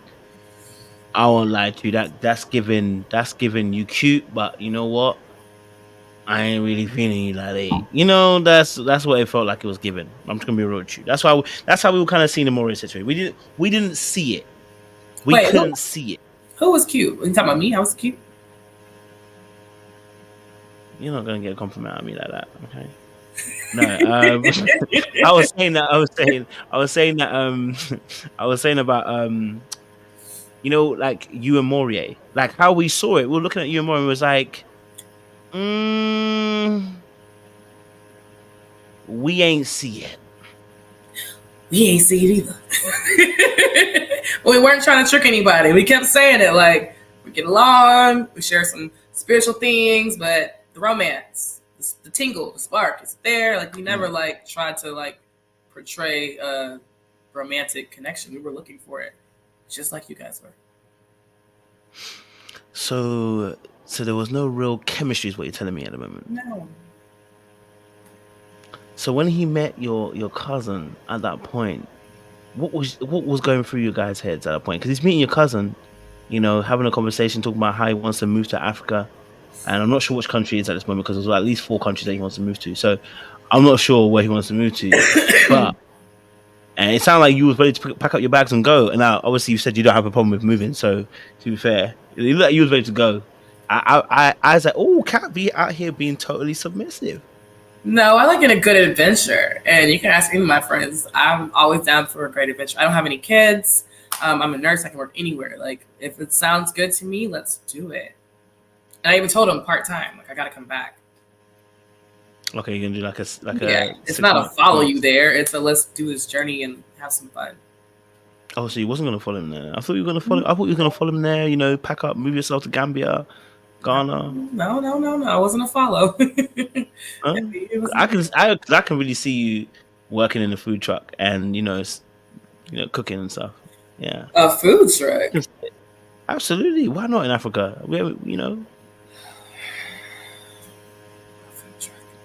Because you want to personally. No, I've always said like, and my friends could co-sign that. Like, I have like, there's 2 sides to me. There's this like pursuit of happiness side where I could easily like live abroad and like live in a cute hut and ride my bike to the market and like get fresh vegetables and fish and rent out jet skis for a living. And there's the other side of me that wants to be here and like grind, hustling, and ride in the G-Wagon. So there's 2 sides to me. So I could do half and half, but I do ultimately look for like peace. So I could definitely see myself living somewhere abroad part of the time. For sure. Okay. So when obviously it felt like you sent your cousin right after Morier. I can't lie to you. I don't know what information you told your cousin, but she was a dog with a bone and she was going at it. She came up Morier, left, right, hurricane hit, boom, took a man out. Fist was up, jabbing. You know what I mean? Stop it. What did you tell your cousin before she spoke to Morier? Because she had an idea in her head. Honestly, I'd be lying if I told you I remember. That was a long time ago. I did tell her to definitely ask about the co-parenting aspect of it. I have dated someone prior with kids. So that's a really big, me not having kids, that's a really big consideration when entering a relationship with someone who has kids. So I definitely wanted her to dive into that. I wanted her to dive into, I'm not sure if she did or not, finances, as far as how he runs a household, his finances, like how he runs his household, and he has another household as well. Just like what are his goals? Like what is he looking for? What's his ideal family setup? So I wanted her to like ask the real tough questions. And by the end, were you convinced? Because it sounded like he answered the questions with real panache. He was confident with it. He talked about climbing trees. I mean, listen, if anything, I think I would give him probably like a A- passing that test because he really was solid. So, did that not like sway your mind a little bit? Like, hey, do you know what? This could be the brother. That could be the one for me. He's solid. He's consistent. You said he was, talking to you behind the scenes, making sure that, he was keeping up the connection alive, So this looks like it could be something. This person's also passing the test. Why didn't this connection go further? Stability, security. I don't need security, sir. It didn't go further because, like, there are a lot of great people in this world. It doesn't mean I want to date them. You know what I mean?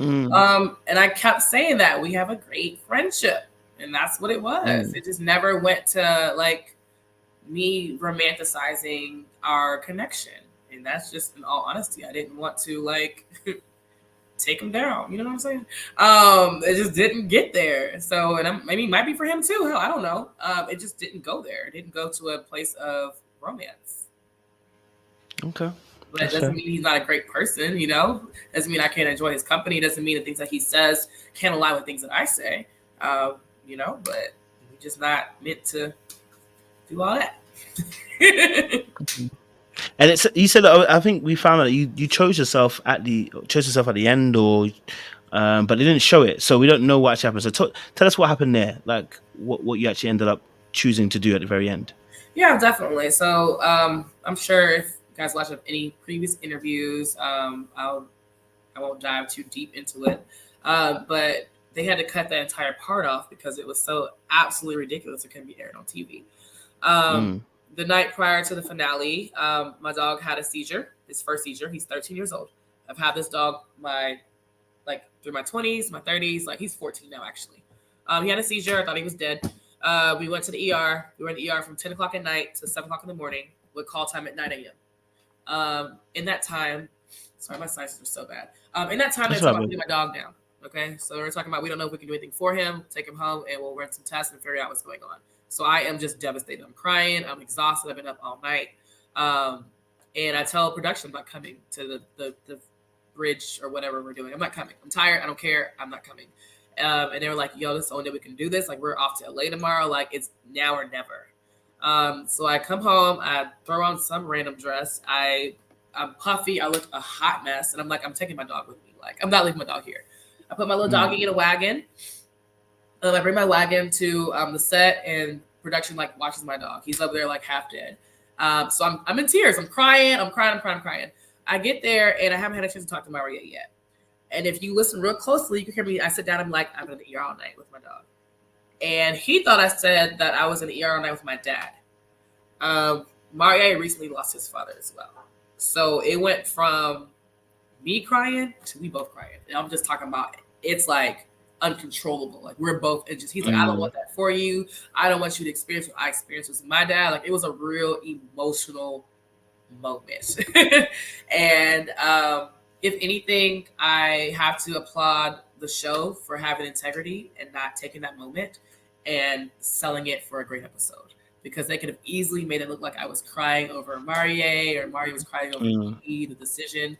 So they just cut the whole damn thing out because it was ridiculous. His suit was wet with my tears. Like, it was award-winning cry moment. So that's why I just disappeared. I think they just was like, you know, it's too much. But yeah, at the end, I never expected Maria to pick me. I didn't know his connection with Jessica, but I knew that we didn't have that connection to walk off into the sunset together.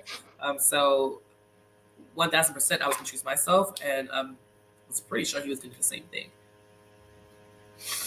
Okay. I hear that. I hear that. Let's get into it then. Let's get into it, because clearly, aside the connections, which are discoveries, and we discovered what we need to discover, let's talk about it, because you know what? The one thing that was kicking off for you on this show is your arch nemesis. It was Superman and Lex Luthor. And so, you know, I want to be able to have a discussion around it. Yes, squint at me, darling. And you know, that situation that popped up. So I want to know, where did the origin of this particular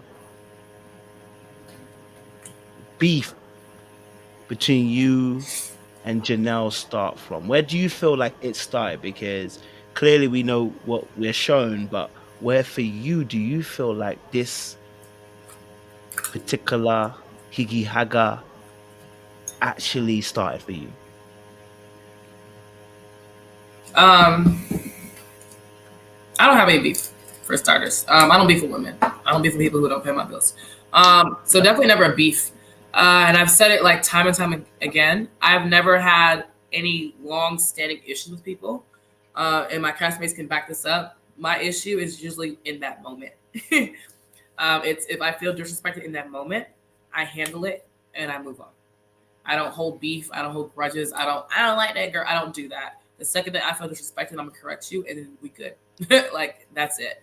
I don't hold on to stuff, so I don't have any beef with her. Now, does she have beef with me? I don't know. That's a personal problem. But You know, I don't even think it was personal at one point. I think Janelle was just kind of snarky throughout Mm-hmm. filming, and not, you know, my nose. I'm so nasal. This is terrible. I sound like a. Ugh, okay. I just feel like she was really snarky throughout filming, not with just myself, but other people. You know, just like little snippets, little snappets. And for me, like, if we're friends and we're having like that sarcastic banter, that's one thing. But if I don't really know you like that, I'm not gonna take it as you just being funny. Like, I don't know you, so it's like it's not funny. Like we don't talk. We don't have each other's, like, we're not friends for you to be just like snarky and to be playful and cute. So just, you know, just kind of witnessing it, seeing it with not only the cast, production, makeup, whatever, everybody. It was just kind of snarky. I'm like, oh, I hope she don't try me. I remember I kept telling her, I was like, Leah, I hope she don't try me, because I really don't want to be that person. Like, I don't want to be that person, but I'm not gonna let anybody disrespect me, you know. So it was just like little snarky comments, and like I said, the kind of like the belittling, the kind of the way that she kind of like can be really disrespectful in her terminology and her body language and her approach, that I don't appreciate, because for me, I'm very respectful to everybody. Very playful. I'm very happy. And once you go there, I'm gonna go there with you. So it started off with the underhanded comments, the kind of little snarky kind of attitude, etc., etc. That's what, for you, where the origin of the situation happened. Okay, so you obviously then you guys have well, then I don't think there was anything in between that time, but the beef. Actually, sorry, not the beef, because you know it wasn't beef, but the combative situation that happened between the both of you. In that moment, you know, you guys had a little back and forth after the gender roles conversation, and the mansion. Tell me from your perspective what happened as to why things escalated between you and Janelle in that particular moment. Janelle and I had a difference of opinion. Not even an I. They cut a lot of it out. We were basically having just a conversation, and it was myself. I remember Lee was saying some things of how she felt. You know, Chris was spearheading the conversation as well. We were in agreement. It was a great, healthy conversation. And at one point, I recall Janelle kind of like trying to twist our words and making it sound like we were like weak females. You know what I mean? It was like, it was coming from us wanting to be like in our feminine place where, oh, if y'all can't carry the load, like she tried to like turn it into something negative instead of being like a healthy debate, not even debate, a healthy difference of opinion. She tried to like weaponize it. You know what I mean? And I was like, that's not what we're saying. That's not what we're saying. And we're trying to explain ourselves. And then she, from there, she just kind of got like really like the belittling, the body language, the facial expressions. And it just went from a conversation to it being disrespectful. And from there, I'm just like, hey, like, let's lower our tone. Like, let's bring it back. Like, you know, we're not even arguing. Like, calm down. Like, chill. Like, don't get disrespectful, because I don't want it to go. You know, I don't want it to go there. I'm not trying to go there with you. Like, it's not that deep. And then you can hear her say, well, I'm not gonna da-da-da. And then it spearheads from there. So, you know, everybody just doesn't know how to operate in a opinionated conversation. And some people are easily triggered. And for me, I don't really give passes of disrespect. So that's where that went. Okay. So from there, what happens and this goes offline? It did. So that happened. We had a conversation in the kitchen. She approached me, wanted to have a conversation about it later. They didn't show that, of course. We had a conversation. It was done. You know, we didn't have a problem for the rest of the mansion mixer. There was no issue. Like I said, I suppose I don't have beef. I don't carry things. They don't linger. I'm trying to think. Yeah, I mean, that was that. We had our little, you know, our little spats. The reunion was filmed prior to the offline situation. So, you know, we're not, we don't like each other. I don't dislike her, but I don't like her. She's not my cup of tea. So it's not like somebody I like, you know, I'm fostering a great relationship with. Still the snarky comments, still the, you know, the back and forth, some lies, some foolishness. And then the offline stuff honestly came from, oh, my poor nose. The offline stuff honestly came from a tweet. It actually came from the fans. It's the fans that started it. The fans started it. I think it was the episode of the brunch, the ladies' brunch, when I met all of the ladies, right? and the camera was like panning over everyone's faces. And the fans on Twitter were like, "Ooh, look at Janelle being a hater." Da, da, da, da. Like they were like, blah, blah, blah, blah, blah, blah, blah, blah. And I remember Janelle like sent a tweet. She's like, "Y'all need to calm down. I welcome Katt to the process with like open arms, with loving hands." Something she said, something that was like, "Girl, no, you did." And I tweeted back. I was like, "That's not what happened. Stop the cap." That was the tweet. That's not what happened. Stop the cap. This is after all of our filming, all the snarkiness, all of the, the back and forth, you being mean to other ladies. You did not welcome anybody into this process with open arms, hugs, and kisses. So I just said, stop the cap. And I went to sleep. I woke up the next morning and she was on the internet just dragging me for filth. More importantly, not even dragging me, just lying. Like, "Oh, you're not a real nurse. You don't live here. You don't own that. You don't have a med spa." You like just lying, just coming up with things out of her rump. And I was just like, people are sending it to me. I'm like, where did this take off from? Like, me telling you that's not what happened. Stop the cap. Puts you on this tangent of absolute, like a psychosis. You know what I mean? And I remember just being so upset. Not by the words, because it's just like whatever, but by the fact that we are now on a public platform and the things that you say, they're getting picked up by the blogs, it's getting reposted, and like you were really tarnishing the name that I worked so hard to build. I'm not going to the things that she said because they were horrific. And from there, I was just like, how dare you? You know what I mean? It's one thing to say things to me. It's one thing to call me. It's one thing to text me. It's one thing to do all that. But to get on a public platform and lie about somebody in the worst kind of way was just a level of disrespect that I've never encountered. And I basically responded to her. I said, "Yo, like, I'm gonna give you 5 minutes of my attention because I hate that I even have to come online and do this entertainment bullshit. I'm gonna give you 5 minutes of my time. If you got something to say it to my face. Quit like slandering me basically on the internet. If you got something to say, like, pull up and say it. You know what I mean? No, we're not gonna do this internet back and forth shade room nonsense. Like we're not celebrities, babe. We're not doing TMZ. Like, chill out. Like, it's not that deep." And then from there, I put my phone down. I'm getting ready to go for Sunday Fun Day, honey. It's Dallas. We have Sunday Fun Day out here. I'm ready to meet up with my friends. I'm getting ready. My phone's ringing, and it was concierge calling me. I missed the phone call. When I called them back, I was alerted that she had been downstairs. And he asked me if he was like, "This deranged lady is downstairs." She's yelling, she's acting up, she's like, she has her phone out, she's asking to get to your floor, she doesn't even know what floor you live on. I didn't let her up. I'm like, "Is she still down there?" He was like, "No, she left." He was like, "She's with a guy." I'm like, "This girl came, what did she come and do, to jump me? Like, you come and jump me over a tweet? Like, at your big age? Like, that's what we're doing?" So yeah, that's what happened. And I wish there was more to the story. I wish there was something I could give y'all that's like, "Oh yeah, it had something to do with me, her, Q did it." No, it's really just that simple, guys. It was a tweet, and she was triggered and she took it there. So did you tell her to pull up? I did tell her to pull up. But let me explain, Cojo. I don't come from a culture of fighting. I've never been in a fight before. I've never had friends fight before. I've never had anybody put their hands on me or vice versa. So my version of pull up is like, if you got something to say, like, pull up and talk to me about it. You know what I mean? It's not pull up and let's throw hands. Like, I don't fight. I'm not a fighter. If I need to, I'm gonna whip you. But that's not my culture to put my hands on people. I've never had to do it in 34 years of life. So I wasn't telling her to come and fight me.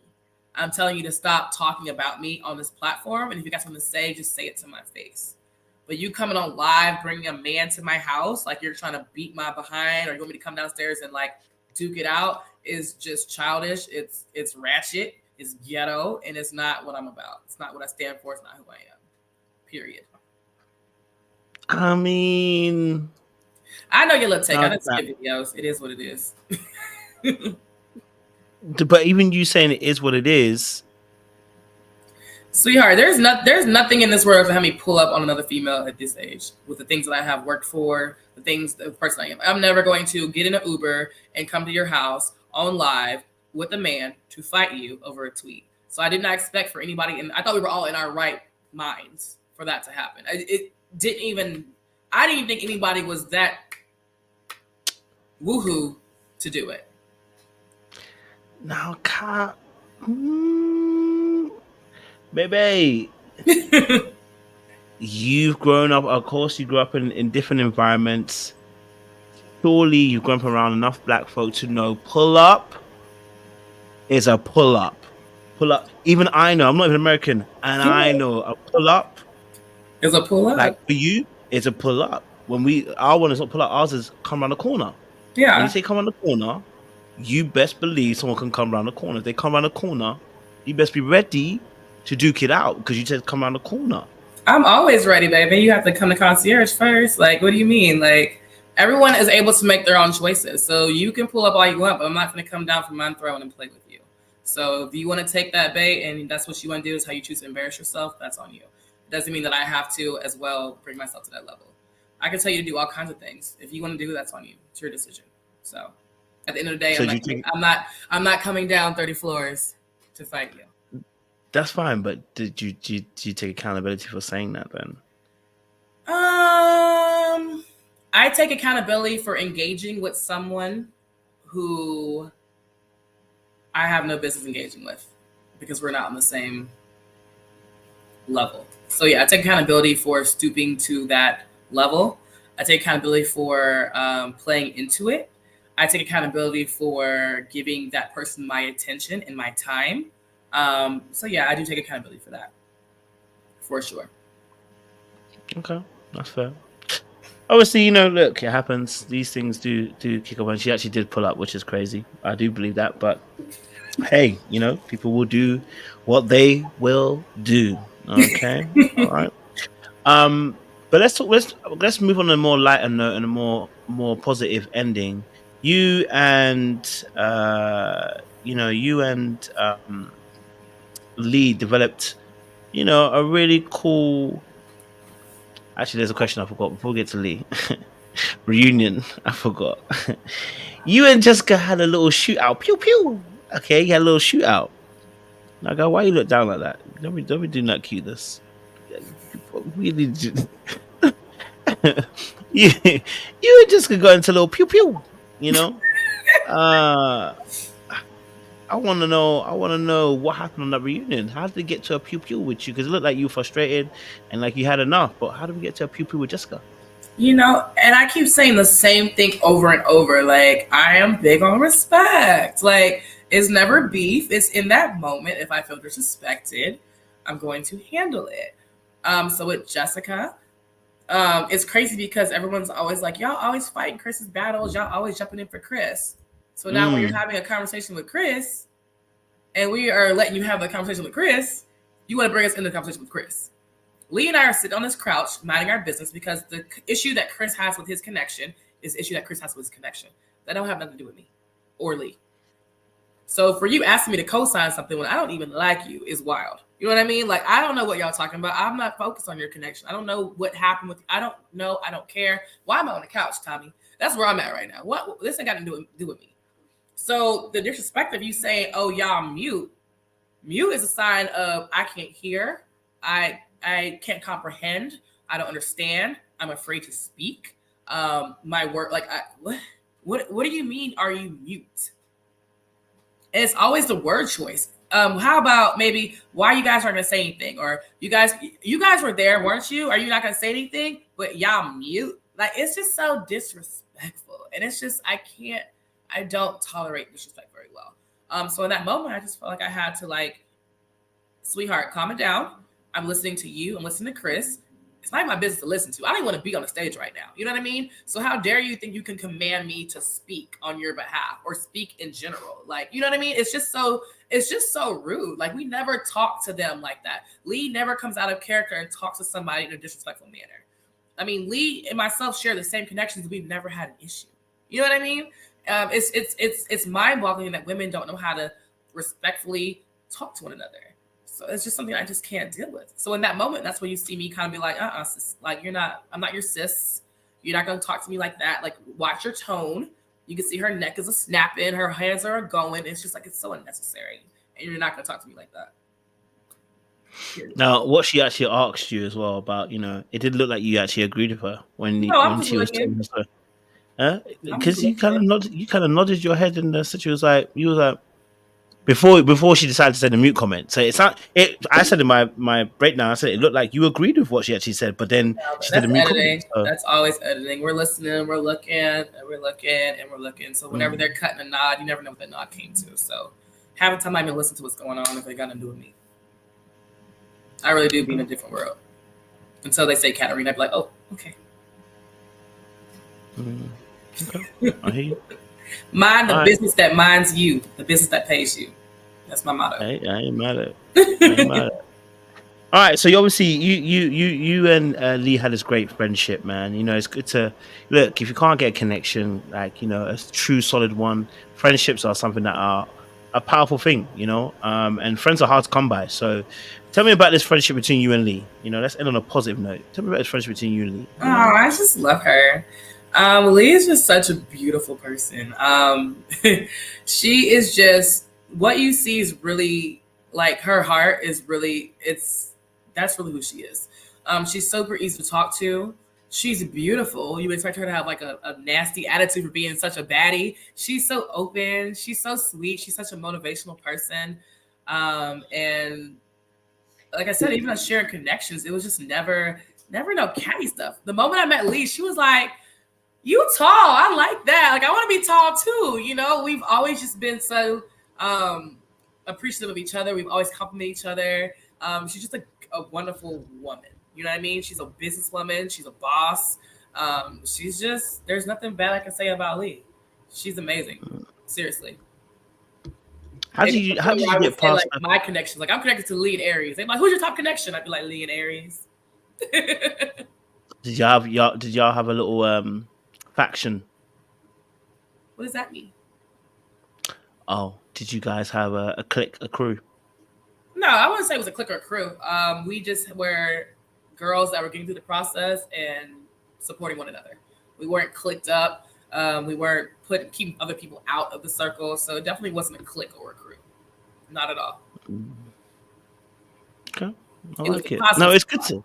It was a positive squad. No, and it seemed very positive. It's nice to see. It's nice to see that you guys had a great friendship.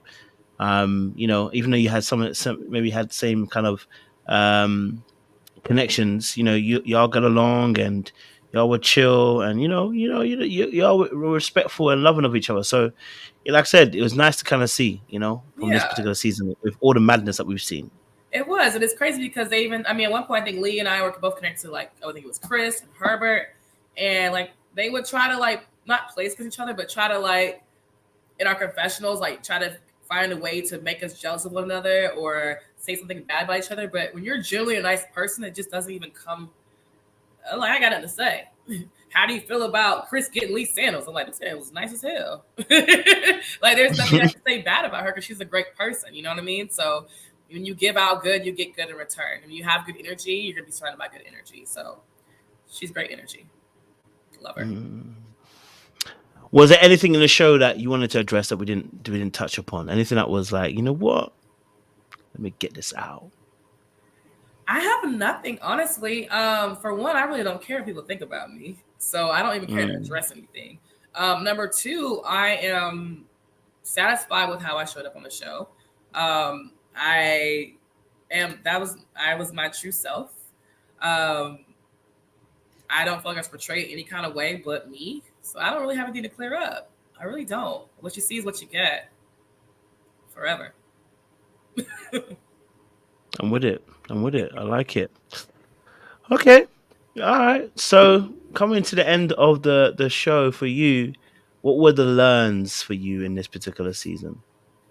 The learns for me were I definitely learned how to date multiple people at a time. I've always been the type of person to find somebody I go on a date, I like that person, and I'm just kind of zone in on that person before becoming exclusive. I just kind of stop talking to other people. And I realized that's not good because I'm not asking the tough questions. It's 6 months in, I realized that me and this person really aren't compatible. And I could have found that out a lot earlier if I wasn't pussyfooting around important questions and being worried about, I hope I'm not asking too much. I hope he doesn't think I'm weird. Just really getting to it. Like, are we compatible? Are we not? And moving on. So definitely learn how to ask questions ahead of time. I learned how to not put all your eggs in one basket. That way, when one falls off, you still got, 3 more people that you're not entertaining, but until it becomes serious, like as you're just going on like first dates, you're allowed to go on multiple first dates. You know what I'm saying? You're allowed to discover different people until you find someone who really matches you and really is intentional about you, and it's mutual. I think a lot of women, we just tend to like we lust too easily. Like we just fall in love. That's my man, and you live on that man. He's not even intentional about you. You barely even talk to this man. So like, what are you talking about? My man, and you can't talk to anybody else. You know what I mean? So I definitely learned how to date. I learned how to take dating more seriously. And the people that you have around you really shape not who you are, but they can really shape your situation. You know what I mean? If you're dating people who are not pouring into you, it can take away from you. So it's really important to cut the bad apples out quickly and preserve your peace and happiness. I like it. All right. Is there any projects, anything that you're doing at the moment that you would love for us to get behind, support you in? Are you going to be in Barbie 2? Like, let us know. You know what you say? Was it be in Barbie 2? That'd be so cute. I would love to be Black Barbie. That's adorable. Right now I'm kind of in a place of just kind of being still. I find myself always on to like the next project, always just kind of like jumping around, and I just need to like be still and figure out what I really want to do moving forward. I have a great career. I don't really know what I want to do next, and that's okay. A lot of times I would fault myself, like, you don't know what you're doing next. It's okay to be still. It's okay to just kind of enjoy where you're at. It's not that you're complacent, but you're just kind of taking a moment to be grateful, take it all in, and like really figure out the next step without rushing it. I have been working on a business for a while. Filming and all that have kind of taken away from it. And I'm still trying to figure out if it's something I really, really want to do and be passionate about. But I do have like a concierge IV hydration business, as well as providing like weight loss shots like semaglutide, B12, things of that nature. It hasn't taken off completely because I keep pausing it. But I think something I'm going to get behind in the next couple of weeks and push out there. So that's in the Dallas area. I still have a med spa in Arizona. I do have artists currently working there that provide permanent makeup, lash extensions, tiny tattoos, scars, stretch mark, camouflage, anything that you can think of permanent makeup. That's also linked on my Instagram. I offer classes from time to time. I used to really be heavy in it, but since I moved to Dallas, I've been more focused on working less and really just like enjoying my life. So I'm in a phase of really just trying to enjoy my life and like look up and smell the flowers. You know what I mean? That's where I'm at right now. So I don't know. We'll see what's coming up. We'll see. I love it and I appreciate it. Have any projects you think I'd be great at? Shoot me a DM. That's a very good point. Actually. Work. But no, listen, I appreciate you coming on here and sharing your journey with us and what you had experienced on Ready to Love. I think the show should be changed to Ready to Friends, as somebody said, because this show makes great friends. You know what, Cojo? You know what? We're going to talk about that real quick because I feel like that is the biggest disappointment from fans. And I don't think it's fair. It's not that easy to find the love of your life, folks. Like, we're dating. We're all ready. Just because we didn't find love doesn't mean we're not ready to find it. But for you guys to be so upset with us for not coupling up and like falling in love is like, it's wild to me. Like, we're trying. We tried. We did the work. We dated each other. But, falling in love is not that easy. It's really not. It's not that easy. It's not that simple. It's not that quick. So you guys need to be a little bit more patient with us. And just realize like we're doing the best we can. We're not just trying to fake these relationships to make you guys happy. Like, we did come on the show not to waste our time. We were hoping to find people. And if it didn't happen, it's not because we didn't do the work. It just didn't happen. And I mean, that's why a lot of people are still single, because we're all still looking. So give us a little bit of grace, Give us a little grace. No, we definitely give you guys grace. I don't think people are actually more mad at at you guys. They're more mad at the fact that the show puts it in a particular way. For instance, blocking dates, blocking people being able to talk to each other, not allowing people to date outside, all in the space of trying to control the experiment to such an extent that it actually ruins abilities of people to actually try and see and date. Had they opened it up and people can date whoever they want to date to see, we might have better results. But right Yeah. now we're 6, 7, 8 seasons in with the same kind of process, and it's not really working very well. I think that's what people are frustrated with. Not necessarily people. It's the fact that we have a process that's not working and has not been working for the longest. I agree. And it's like the same thing. Yeah. I agree, because you can see, like, you see a lot of pivots when the mansion, we go to the getaway. And I've always said, I think it was season 1 where they were actually all in the house the whole time. I feel like that's different, because at that point, like, you're around each other, like, people can't tell you don't go talk to that person. You know what I mean? We're all living amongst each other. So, you know, we weren't allowed to see each other outside of filming. I don't know if everyone else respected that, but I did. So yeah, I definitely feel like there could be some tweaks to it to make it a little bit more of an organic type of show. But I'm sure that, I don't know, we'll see what happens in the future with that. We'll see. So are you currently dating at this moment? Huh? Are you currently dating at this moment? I am definitely discovering. I'm in a discovery phase. So yeah, I'm not. Yeah, I'm dating. All right. Are you and Chris dating? Chris and I are not dating. Wow, we're not gonna lie about it. We're not dating. Chris and I are not dating. Okay. Just have to make sure. All right. Well, you're not dating anyone from the show, are we? Huh? No. Are you dating anybody from the show? From our show, no. No? Moria didn't do a little, spin the block? You can't spin a block you never owned, but no.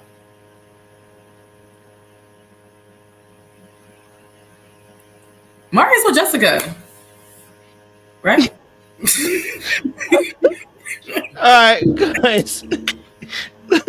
Appreciate y'all. They are together. They did the whole little Prince thing. Woo! Woo! Are they? I don't know. Guys. Woo. We appreciate you all for turning out 800 strong. Thank you so much for tuning in with myself and Katt. And we hope you enjoyed the festivities of the conversation today as well. All right. So don't do anything I wouldn't do. There's not much I wouldn't do.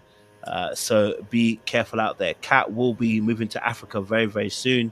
She says she's going to be definitely on a food truck. So oh my God. love y'all. And I see you